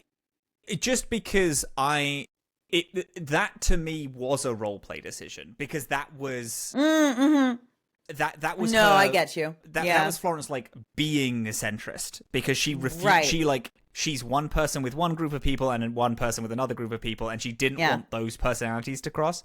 That does change, however, when she goes into the Deep Roads. Deep Roads happens. Deep Roads. You have enough money. You have the map. You have a team. Yep. You go over to your man and you're like, "Hey, I can afford it now. Let's do the damn thing." Bethany is real insistent on going. She wants to go really bad, but then your mother comes up to you and your mother is like, "Please don't take her. I don't want you both to die." It's like, okay, what did you Mom. do? No, I do not take Bethany with me. I didn't take Bethany with me. Because she's right. She's right. There's no reason for us to both go. If something bad happens, you need to be safe here. I don't take Bethany with me because she's a little bitch. She's so weak. Jesus. See, Jesus Christ. She's got, like, no firepower to her. She's gonna die. Are you talking mechanically? Are you talking mechanically? Or are you talking storytelling wise? Both. She's going to die. Mechanically down there. is absolutely ridiculous. She's juiced to fucking hell. My main damage dealer is Bethany. She's, like, locked into all of the element spells. So she has fireball, like, fucking ice storm, all that shit, and she does crazy stuff. For me, she's, like, so weak, and I'm just like, no, Bethany will die down there. I will lose her, and I cannot have that. Storytelling wise, I didn't bring her because she's my sister, and Mother's right. I mean, we're not both gonna go down, and then it's like, what if something does happen? We don't know what's going on in the deep roads. Yeah. We hear nothing but horror stories. Right. Also, this is my shit. I've decided to take this risk on. I'm not bringing my sister with me. My baby sister. Die, yeah. You know, is it baby sister? Are you the middle child? I think so. Yeah. Well, no, you're not the middle child because they were twins. Carver and Bethany. Oh, so you're the youngest then, because you're the. Oh, no, you're the eldest. Eldest, Carver was younger than you because he says so. Yeah, younger. Yeah. I'm not having my baby fucking sister come with me. That's ridiculous. No, ridiculous. I did take. You have to take Varric because he's your best friend. It's his brother. And it's his expedition as well. He has to come. Yeah. And I took Anders and Fenris because I thought that would be fun. That is, whoa! For this quest, oh god, that's so heavy. Because Jesus. Because I knew this was going to be big, so I pre-planned. I did this both for my sake, because who's the most interesting two people to take? The two people who fucking hate each other are the most interesting people to take. And also, storytelling-wise, this is a pull for... She has to now grow, because she has to defend... She's going to have to defend someone at some point. And she'll have to make a decision in front of someone at some point. Yeah. Along the way. Yeah. Yeah. I took Fenris and Meryl. Beautiful. God, I love Meryl so much. I love her. She's great. I love her. I just love her Welsh little voice. I know. And her stupid observations on shit. I think she's so funny. Yeah. Can I tell you a little bit of lore? Is that in the beginning, before I realized that I really couldn't do it consistently in a way that like felt right, so I kind of found my own footing, but like that is what I wanted Aig's voice to be, kind of like is Meryl, yeah. But I can't really do Welsh, so it's just tough, sort of like But that was the energy. I was playing this game when we did our session 0, like I was doing a playthrough of this game at that time. Mm-hmm. Oh, wonderful. I love her so much. You're going to the deep roads. Yeah. You are there for several weeks before you come across your first roadblock, and the roadblock is a literal roadblock. There's been a cave in. It's going to take weeks to open up the cave in, and it's way too dangerous to go any other route. And you're like, for fuck's sake, I'll just clear the route. Then I'll go and I'll kill all the things. Then, fucking Bowden runs up to you and he's like, hey, I don't know where the fuck Sandal is. Sandal's missing. Yeah. So you're like, okay, I'll also deal with that on my way. I'll keep an eye out. No worries. You go through a lot of Darkspawn. Gotta be honest with you, Darkspawn are uninteresting to me so far. I know they pop up, but I've had the incredible highs of Awakening of how Darkspawn are written, and in this they're just Origins again, where they're just kind of mindless zombies. They're not Origins. They're nothing in this. There's no Darkspawn there's no Blight happening now. Blight's over. It's done. By the time we do the Deep Roads expedition, I think chronologically, like Awakening's done. Awakening's done. It's all done. Darkspawn are back to being. They're just monsters. They're just zombies. They're fucking uninteresting. They're nothing. I to the point I got a little mad about it because I was like, we had the most interesting shit that's happened in the Darkspawn in Awakening. I like it because there's no Blight, and I want the Blight to have meaning. And I like that the Blight has meaning. When a Blight is when a Blight is happening, there is the Darkspawn change. The point of Awakening is that was different, though. That's the point of Awakening. I didn't. Oh. Fuck you. Awakening. And here's the thing. Real. This is something that was upsetting me a tiny bit. They've already changed Anders. Did they change my big decision? the thing that I thought was the most interesting thing to bring over from Awakening was the fact that Quentin kept the guy alive. Yeah. So I was like, they're just fucking mindless. They're not talking. They're just zombies. And whatever. That's fine. You fight through a lot of them. And Tons. then tons of them. And then you come across a mountain of dead bodies and a frozen ogre. And Sandal is just kind of hanging out in between them. Says that they are not enchantment to all the fucking dead bodies. And you're like, okay, buddy. What happened here? But obviously he can't speak. So he just kind of says enchantment again. And you're like, all right, let's get you back to your dad, I guess. But he doesn't just say enchantment because he holds up runes that he's made. Because Sandal is, we just have to say it, a problematic character, albeit an interesting one. He is, like, very clearly what Dragon Age was trying to do at the time, was write a character that is something of like a magical savant, which is something that is not an appropriate like thing in real life. It's not something that's real and is largely harmful. Whereas like a character that is disabled in some way is like exceptional at something else. Yeah, that and prodigy. And for Sandal, that skill that they've decided that he has is this thing with the runes and the enchantment, which we have known about him this whole time. But now they're escalating it, and they're like, not only is he just really great at enchanting things, like he can use these runes that he's made as weapons themselves. Yeah. And is seemingly more powerful than you are with them. Yeah. Huge development, and it won't be the last from this little ad. So this is an interesting development for sure. So harrowing scene, honestly, if I'm being useful with you. Yeah. You go further into the deep roads. You go into a taig. You find a taig, which is so ancient old that it is. It's just ruins. Say it's before the original Blight. Yeah, it's primeval. Like, this is like it's prehistoric. Yeah. Yeah, and it's almost perfectly preserved. You bring everyone there, and they're like, "Holy shit!" This.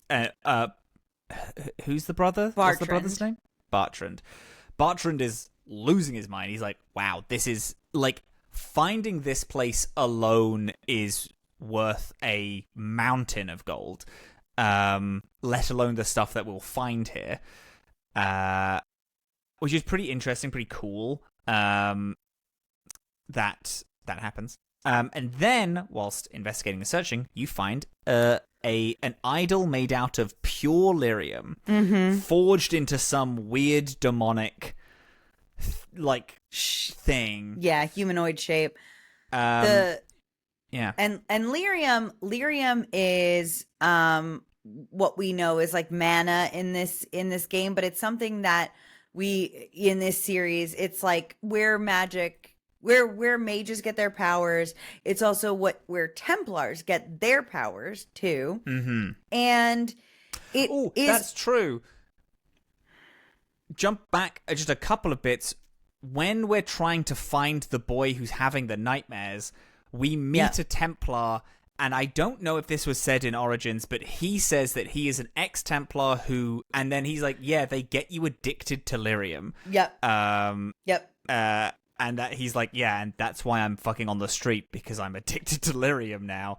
I can't remember if they say the addiction part in Origins, but they definitely do say that the Templars take lyrium to be able to do what they're able to do to mages. Very interesting. Okay, I might have missed that. Because Alistair, like, had to take it as well. Sure. Yeah. So anyway, yeah. Jumping forward to present day. But lyrium is something that's exclusively mined by the dwarves. We did learn that back in Orzammar. There's a whole criminal ring about like there's a fair trade, and like there's like what the topsider dwarves sell to human Templars, but then there's like underground rings of like people who sneak it topside and sell it to whoever. So lyrium is like heavily used by almost everyone, like mages and Templars and all of that. And the dwarves are the ones that like kind of have all of the access to it and can handle it because they don't, or can more safely handle it because they don't have access to the Fade. Yeah. Now, I might have asked this in Origins originally. Is it dwarves can't use magic because they don't have access to the Fade? Correct. Is that because of the lyrium mining? Like, did dwarves used to be able to do magic, and now they no longer can because of all the lyrium? Or... It has been... it's never been known that dwarves can do magic. Okay. And the only thought we've ever been kind of introduced to as to why, a hypothesis as to why, is because of possibly that they're so far underground, that they have always been so far underground that they're severed from it. Okay. But there's, and so there's pretty much never a dwarf that is connected to the Fade at all. Interesting. Oh, you also find out, maybe not here, but just whilst chatting, that Varric was born topside. So he has no connection to the Tig or doesn't care about Orzammar or anything. He fully doesn't give a fuck. His, like, a member of it... Oh, it was his father. They used to be part of a noble house, blew all the money. The father, the mother, and his brother all had to move out of Orzammar, and then when that happened, Varric was born, so Varric's like, I don't give a fuck about any of this. I don't care about Orzammar. I have no connection to that place. I was born topside. I'll die topside. Anyway, this idol you find, you touch it, and you're like, interesting. You then give it to Varric's brother, who immediately goes a little dark mode, and then locks you in this tomb and just bounces. Yeah, locks you and Varric, his brother, in there. Like, is fully gonna leave you to die. And it's not like he takes it, he ums and ahs, and then eventually locks you in. He touches it, locks you in within seconds. It's like there's absolutely no question, and you're like, well, we have to find a way out. You bust through the back door. You're wandering around. You're fighting these things called the Profane. Weird little creatures. And you find a cool rock guy who I put in my notes, cool rock man, until after a quite important choice I found out he was a demon and I didn't realize that. Because the demon guy is like, hey, can you just kind of leave me alone and my guys and we'll be fine? And Varric's like, well, he's a demon, so don't do that. And I was like, I don't really care. And Varric's like, he's a demon, so please don't leave him alive. And I was like, my apologies. And then I killed him and all of his people. Yeah. Did Ash do that also? Yeah. That for sure. And then you find a lot of gold and trinkets and all this big fancy shit. And you find your way back. Oh, you also find a dragon. There's a big old dragon there. A dragon. Yeah. And then you hip hop body on stop all the way back, and you're like, hey gang, I found a lot of money. Where is Varric's brother? and I think he's just gone, right? Didn't he pack up a bunch of people and then bounce? He's gone. He has disappeared. He's fled with the idol. Yeah, with the idol. And then there's a fucking another time skip of a while. After you leave, right? That's correct? Well, so we leave. We come back home. We come back home. It's been we've been underground for a week and a half, I think. Well, it says weeks getting there. Couple of weeks. And then coming back. So you can imagine it's like 2-ish months at minimum. So we come back, and you and I both made the decision to leave Bethany behind. leave Bethany behind. So in the time that we've been gone, Bethany has been discovered by the Circle, and you cannot have a mage living outside the Circle in Kirkwall. Yep. And so she is taken. Would you like to know what happens if you take Bethany? What? Does she die? It depends. If you take Bethany, she will always get attacked by Dorkspawn and contract the taint, and she will be on her way to become a Dorkspawn. She will die unless you have also brought Anders with you, and then he can recruit her into the Grey Wardens to save her life. Wow, that's awesome. And then she becomes a Grey Warden. In which case, I think no matter whether she joins the Grey Wardens or is euthanized, she is never with you again. I think she just leaves. She goes to join the Grey Wardens, and she leaves Kirkwall. Right. So if you bring her into the Deep Roads, she does vanish from your party by death or by taint. Yeah. Oh my god. Mm-hmm. Yeah. Wow, that's crazy. Yeah. Holy shit. And I did almost do it, but I didn't. Because I think it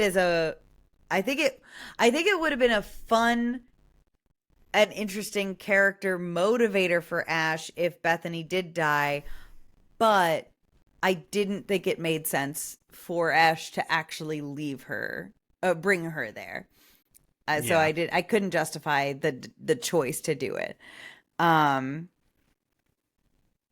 But and I think Bethany getting taken is the thing that's going to make Florence be like, oh, I'm going to kill all the Templars, I think. Oh, this because it's like, if she's so exclusively, these are my people, I protect my people, gets back and the Templars take her people, she's like, cool, I think I've now decided that your enemy number one in my mind is the Templars, and I'm gonna fucking kill you. Also, for Ash, in these conversations that were happening with different party members specifically about mages and magic and stuff, I think that Ash Hawke has agreed with a lot of the criticism of magic itself, in that it does seem pretty fucking dangerous, and it does seem it has a really high risk that can't be controlled well. I do know that the Circle's bad, and it's not doing a good job, and it's and that's being demonstrated to me on the daily.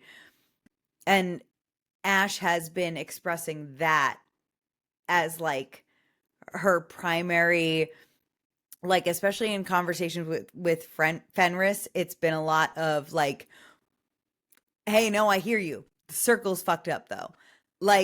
Yeah, no, I get you. Magic is really dangerous and shit. Look at how many people we killed today.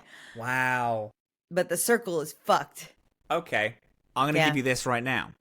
Because I was unsure of what path to take Florence until this point. Until literally we were talking right now. And then I was like, oh, she's probably going to be super anti-Templar now, because they've just taken her sister. And this is when...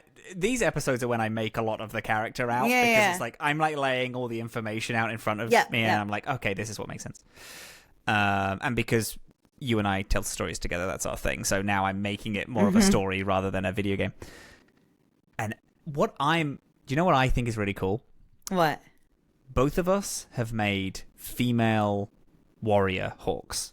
Yeah. And our decisions have been the same, pretty much. Almost always, yeah. And right now, this decision, I think, are the two paths. You want to romance Fenris, and I think I might romance Anders. And we are going to go the paths.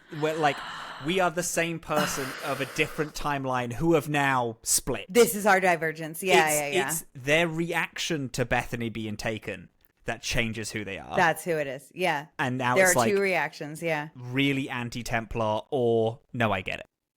I get why it's dangerous. Like, the circle's fucked up, but I get why mages are scary, to someone who's like, I actually don't care that mages are dangerous. They took one of mine, and now they all must burn. Gorgeous. I'm going with Anders, and then you go with Fenris. Love this. That's Huge, perfect. Oh, that's it. That's gorgeous. I love it so much. Mom's pissed. Yeah, definitely. Leandra's it's also pissed like, no matter what. It's not my fucking fault, babe. Yeah. You asked us. You asked me to not bring her along. So I didn't. Also, Mom, like, could you clock in for like 3 weeks? Could you, like, that's like, I'm sorry, am I the only thing? Like, I get it. Yeah. Like, I empathize with Leandra so much, but like, if you could pull your weight like a tiny little bit. I've done so much crime for this family. Yeah. I've gotten us through so much. I'm the only reason we're alive now. I need you to lock in a little bit. Like for 3 weeks, I'm just asking you to. And you know what's... Yeah. Imagine if Dillin has left the call right now. At least he was at the very end of the episode. Could have been worse. They could have just... It's my internet. They could have died having halfway through the episode, but we got to a our little last moment. Note. I love them so much, man. I love this show. I love the show because it's just a excuse for me to be able to talk to Dillin about a thing that both of us are passionate about for a really long time. And I love them. Truly, I do. Bam. And then he left the call. Shit. Well.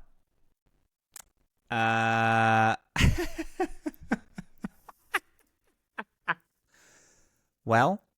Oh, God. We love the show. We love the game. Dragon Age 2. I believe everything would have saved. Because it's still counting as uploading for me. So I think that's good. I don't know if I can stop recording, and I think that's really fucking sexy of me, so I'm just going to keep chatting whilst we kind of figure it out. Oh, there they are.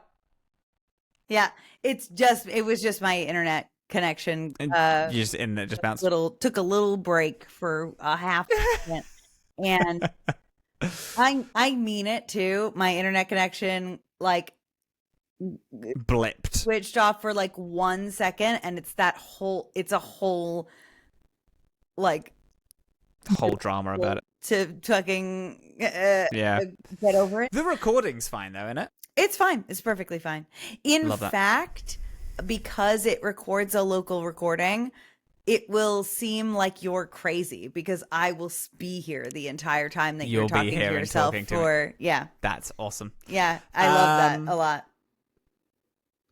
What I think is interesting, just one of the final notes. Go for it. What I think is interesting is the character of your mother has the fact that she doesn't lock in and isn't like paying attention, or like not paying attention, but isn't like really she's not committing. Protecting Bethany, like she's not actively guarding her. Something that I think is interesting, considering that she left here and all of the responsibilities that she had in Kirkwall to go and be with your father. And it's like a similar way where she couldn't stand up then to the whole thing, so she left, and then you leave Bethany in your charge to her request for like a few weeks, and she doesn't do it again. Yeah. And it's like, there is reason to be like, this is your fault. Yeah. You're the reason she's gone. Mom is a complicated character. There's some themes here that with this like turning point specifically, we are introduced to some very classic like inherited generational trauma kind of arcs where like mom ran away to protect herself from her own shit, hasn't fucking gotten past that, and did not pull her weight on this, and it sucks. You as the eldest, it's just on you to suck it up, and it's like someone's got to fucking save the family. So let's do it. I love it. Yeah, me too. I think the game is truly outstanding so far. I think it's brilliant. But it's truly outstanding because the characters are fucking awesome. I know. Now, this is a compliment, but it's a thing which I'm going to use to criticize the Veilgaurd later on. I'm also going to use it to criticize Baldur's Gate 3. Oh, interesting. A thing that I love in this game. How much do you know about Veilgaurd already that you're criticizing it? I have been in a embargo. I've seen the gameplay trailer, and I have barred myself from everything else. I've seen no gameplay trailer. I've really tried to keep away from absolutely everything. The thing I do know, I know two things. Harding is the most beautiful creature to ever exist. Harding's beautiful.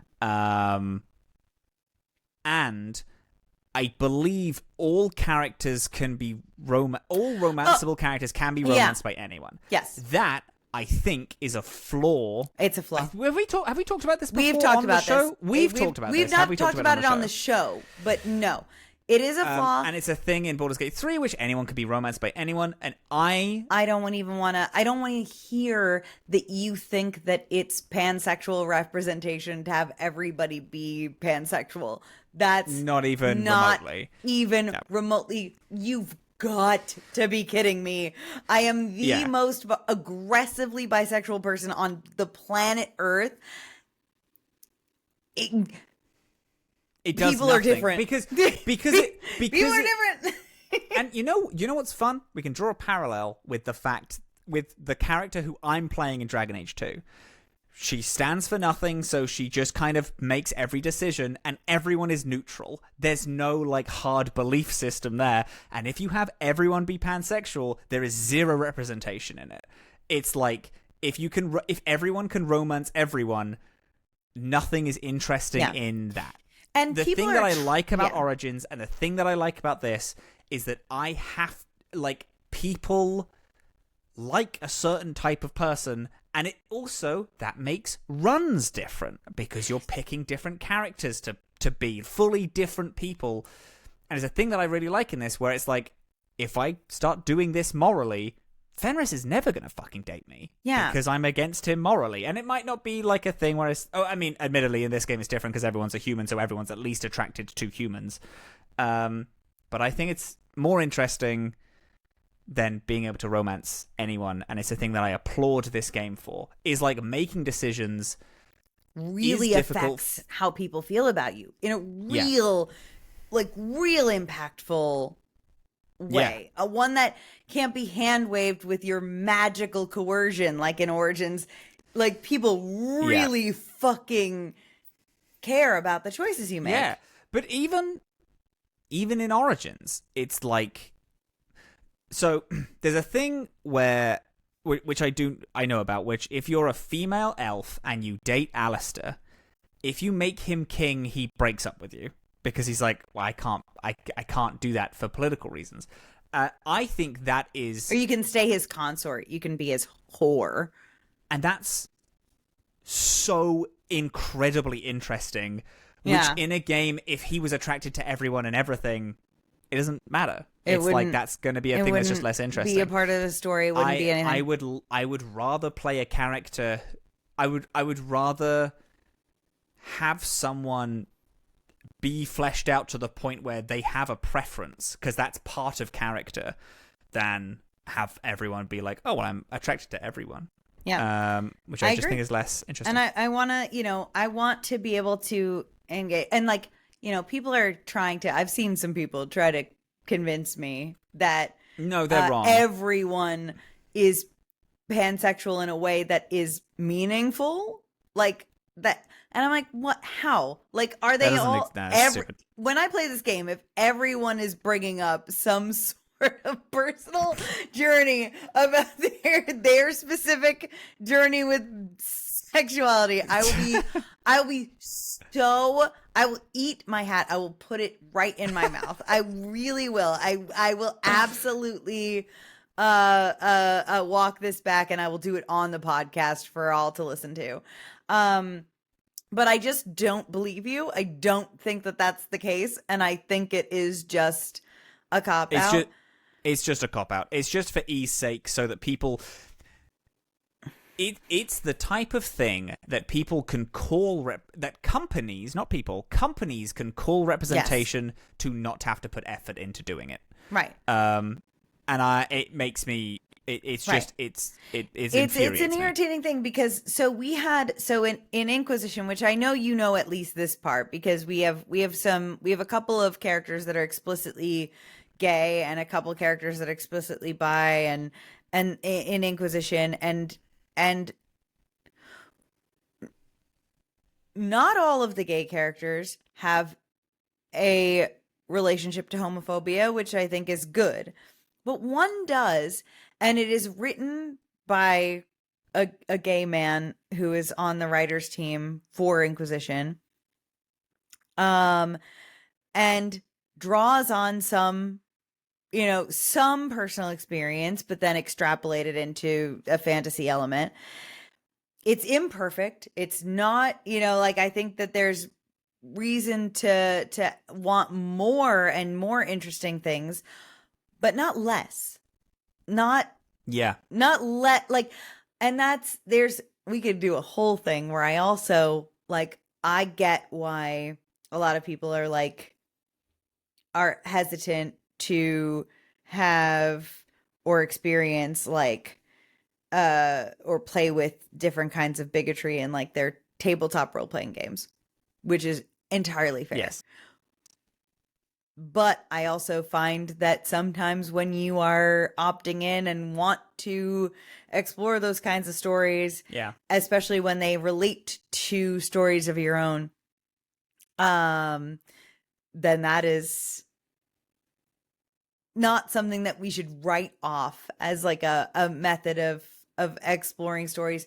I mean, otherwise no one would play Bluebeard's Bride, which is explicitly a story about engaging with sexism and sexual violence and things like that. And domestic violence. It's a inherently traumatizing content, including game, but it is one with the intent of putting that in your hands and letting you kind of explore it in a safe way. Anyway, I agree with you. For what it's worth, you are 100% correct. Yeah. So sometimes I want to explicitly play out a gay romance with a gay character who has a story related to their sexuality. And in Veilgaurd, I also know, I don't know, I'm hoping that the two trans characters that Inquisition has introduced to us, or that Dragon Age as a whole has introduced to us, are present in some way. And I'm hoping that their stories have some kind of depth or meaning to them. And I it would be nice. Anyway, that's how I feel about that. I agree with you. I think cool. And that's a thing which I like in this game. Is I like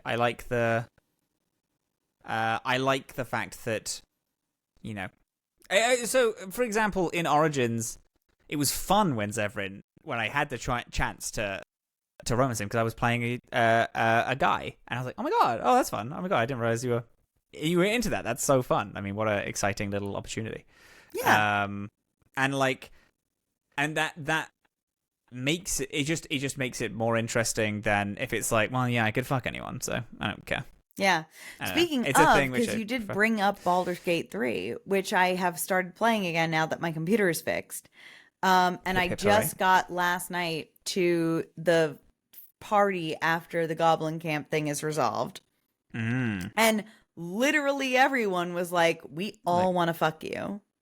Which one of us are you gonna? And I was like, oh. That is not. My expectations were so much higher for the romance in this game. What are you talking about? It's crazy, and it's like it just makes the characters less full in a world where it's like in like a game where so many aspects of them are full. There are like there's like so everything else about them seems so fleshed out. That was so bizarre. And it's just weird. Yeah, it's just like, hey, this is a dating sim now. Pick one who you want to fuck, and then that's the thing. Most dating sims I play would never let me fuck a character that I had never laid groundwork never spoken with. To. Like, and so I wound up, but just for a little extra tidbit, I did fuck Baldur's Gate Fenris, and because I had let him bit me, and we had like a little bit of we actually had been flirting, so it actually seemed not like everyone else seemed, which was totally out of the fucking blue. And do you know what's really interesting about this as well? Hi, welcome to Dorkspawn, a Baldur's Gate 3 podcast. What's interesting about this is that Lae'zel has a moment screamed at me. I don't know about that, but there's a moment which pretty much everyone has had where she comes to you and is like, you are so good in battle, I want to have sex with you. And that, her doing this, because she can do it, she just does it at some point in Act 1. She's like, I actually want to fuck you because you're really good in fights. And that is characterful because it's weird that she's doing that. Unlike the camp scene where you can just kind of take your pick of whoever, because then it's just like okay, I'm just taking a pick of someone. But and it's weird to give it that she has a moment of being like, hey, do you want to have sex? Because I think because she wants to have sex with you because you're good at killing things. Right. And it's like, oh, interesting. That's a weird thing to do. Whereas in the camp, it's stupid to me. Yeah. No, anyway, it was silly. It was absolutely silly. It kind of takes away everyone then wanting a romance scene with you, takes away the fact that someone goes out of their way to say, hey, I want to have sex with you. Yeah. Anyway. It's a thing. Can I make one other observation about Baldur's Gate Fenris, which his name is Astarion, and I forgot that for a minute, which is why I've been calling him that. Everyone, this is just after having that sex scene with him in camp, which was so good. Yeah, sex scenes in this game are really good.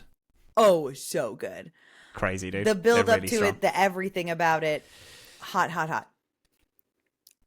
Everyone who is drawing art and fanficking about this man as if he is a dominant top. Give me a break. Are you kidding? Yeah. I'm telling you right now, the Baldur's Gate 3 fans love to misinterpret who Astarion is. They love it. It's literally their favorite activity. God. It's crazy. He needs explicit permission in writing to touch me at all. Like, man is unbelievably submissive. It's you need to send a notarized letter to like, and it needs to be dated and sealed in order for him to approach you in any way. Unbelievable. He's a little bratty guy. But then again, so this is a problem that's been brought up a lot recently because literally today, patch 7 came out, which adds an evil ending to everyone's run. And Larian Studios have said, this is it. We are done with Baldur's Gate 3. Like, this is our final patch. Cool. We'll do some quality of life stuff. We are 100% out. A lot of the community have talked about how Will has not only, I think in total, 4 to 5 hours less content than Astarion does. Not only that, but he's had content taken away from him. Not in this patch specifically, but in a previous patch.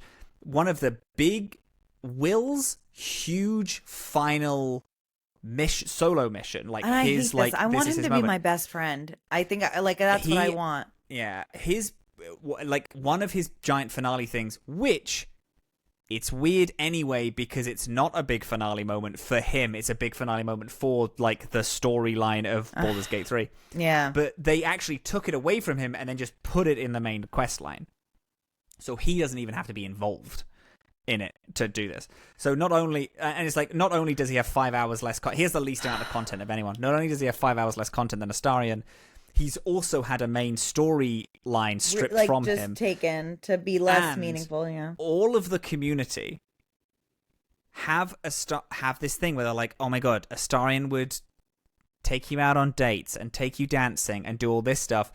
And there's a big thing of people being like, everyone who says Astarion does this are just talking about what Will does. Will actually does.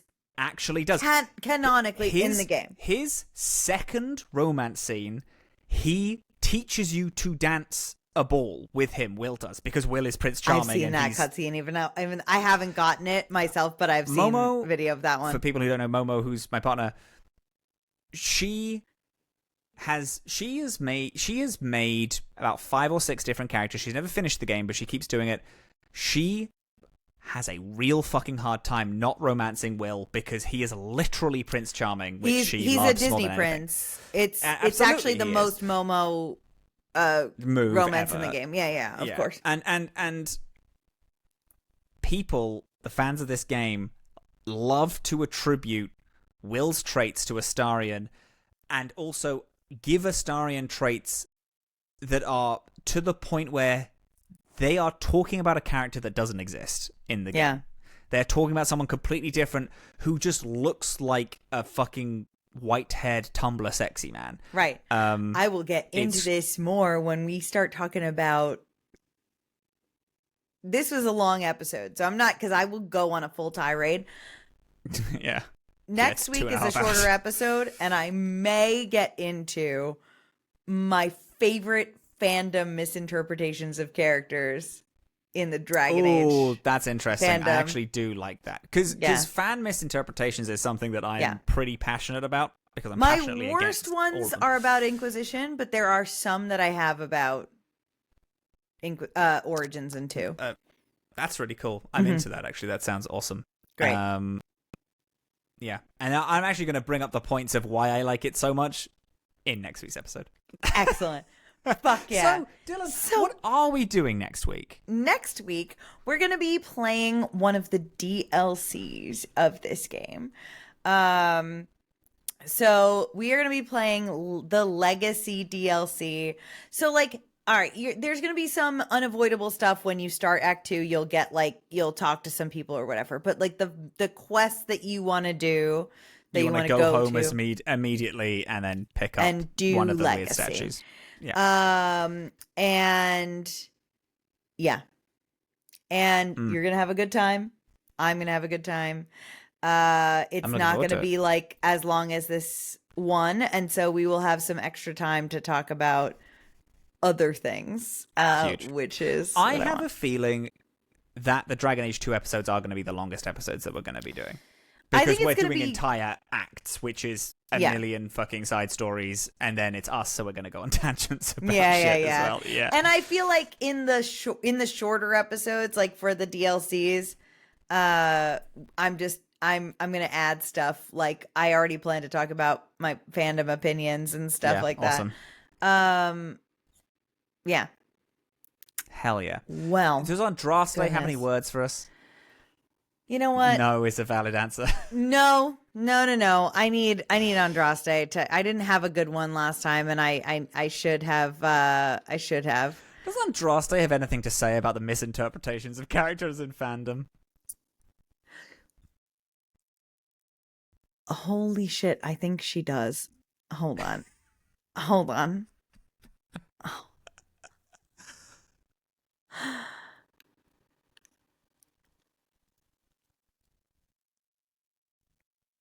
I'm excited for the fact that we've locked in our romances. I know, dude. That's really good, actually. Do you know what? Do you know what's so funny as well? Because when we were doing Keep, I was like, I don't know anything about any character, so I don't know who I would romance. And you were like, you'd romance Meryl. Yeah. And I was like, well, I don't know. And you were like, you'd romance I know Meryl. your heart and soul. Then I met Meryl, and I was like, fuck.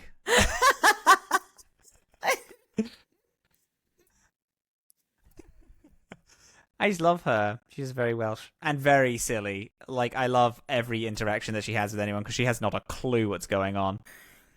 No, the closest that I have right now, and I know there's something better, and I will plan ahead next time because I needed this to be good, and I'm mad at myself that I don't have the right one. Sure. But I think that the closest one I have right now is that jealousy and torment consumed them all, for no dreamer wished to aid the others in the least measure, yet none could bear that rivals might walk in the light of their gods when they did not. Nice. And with it's from that, the Canticle of Silence.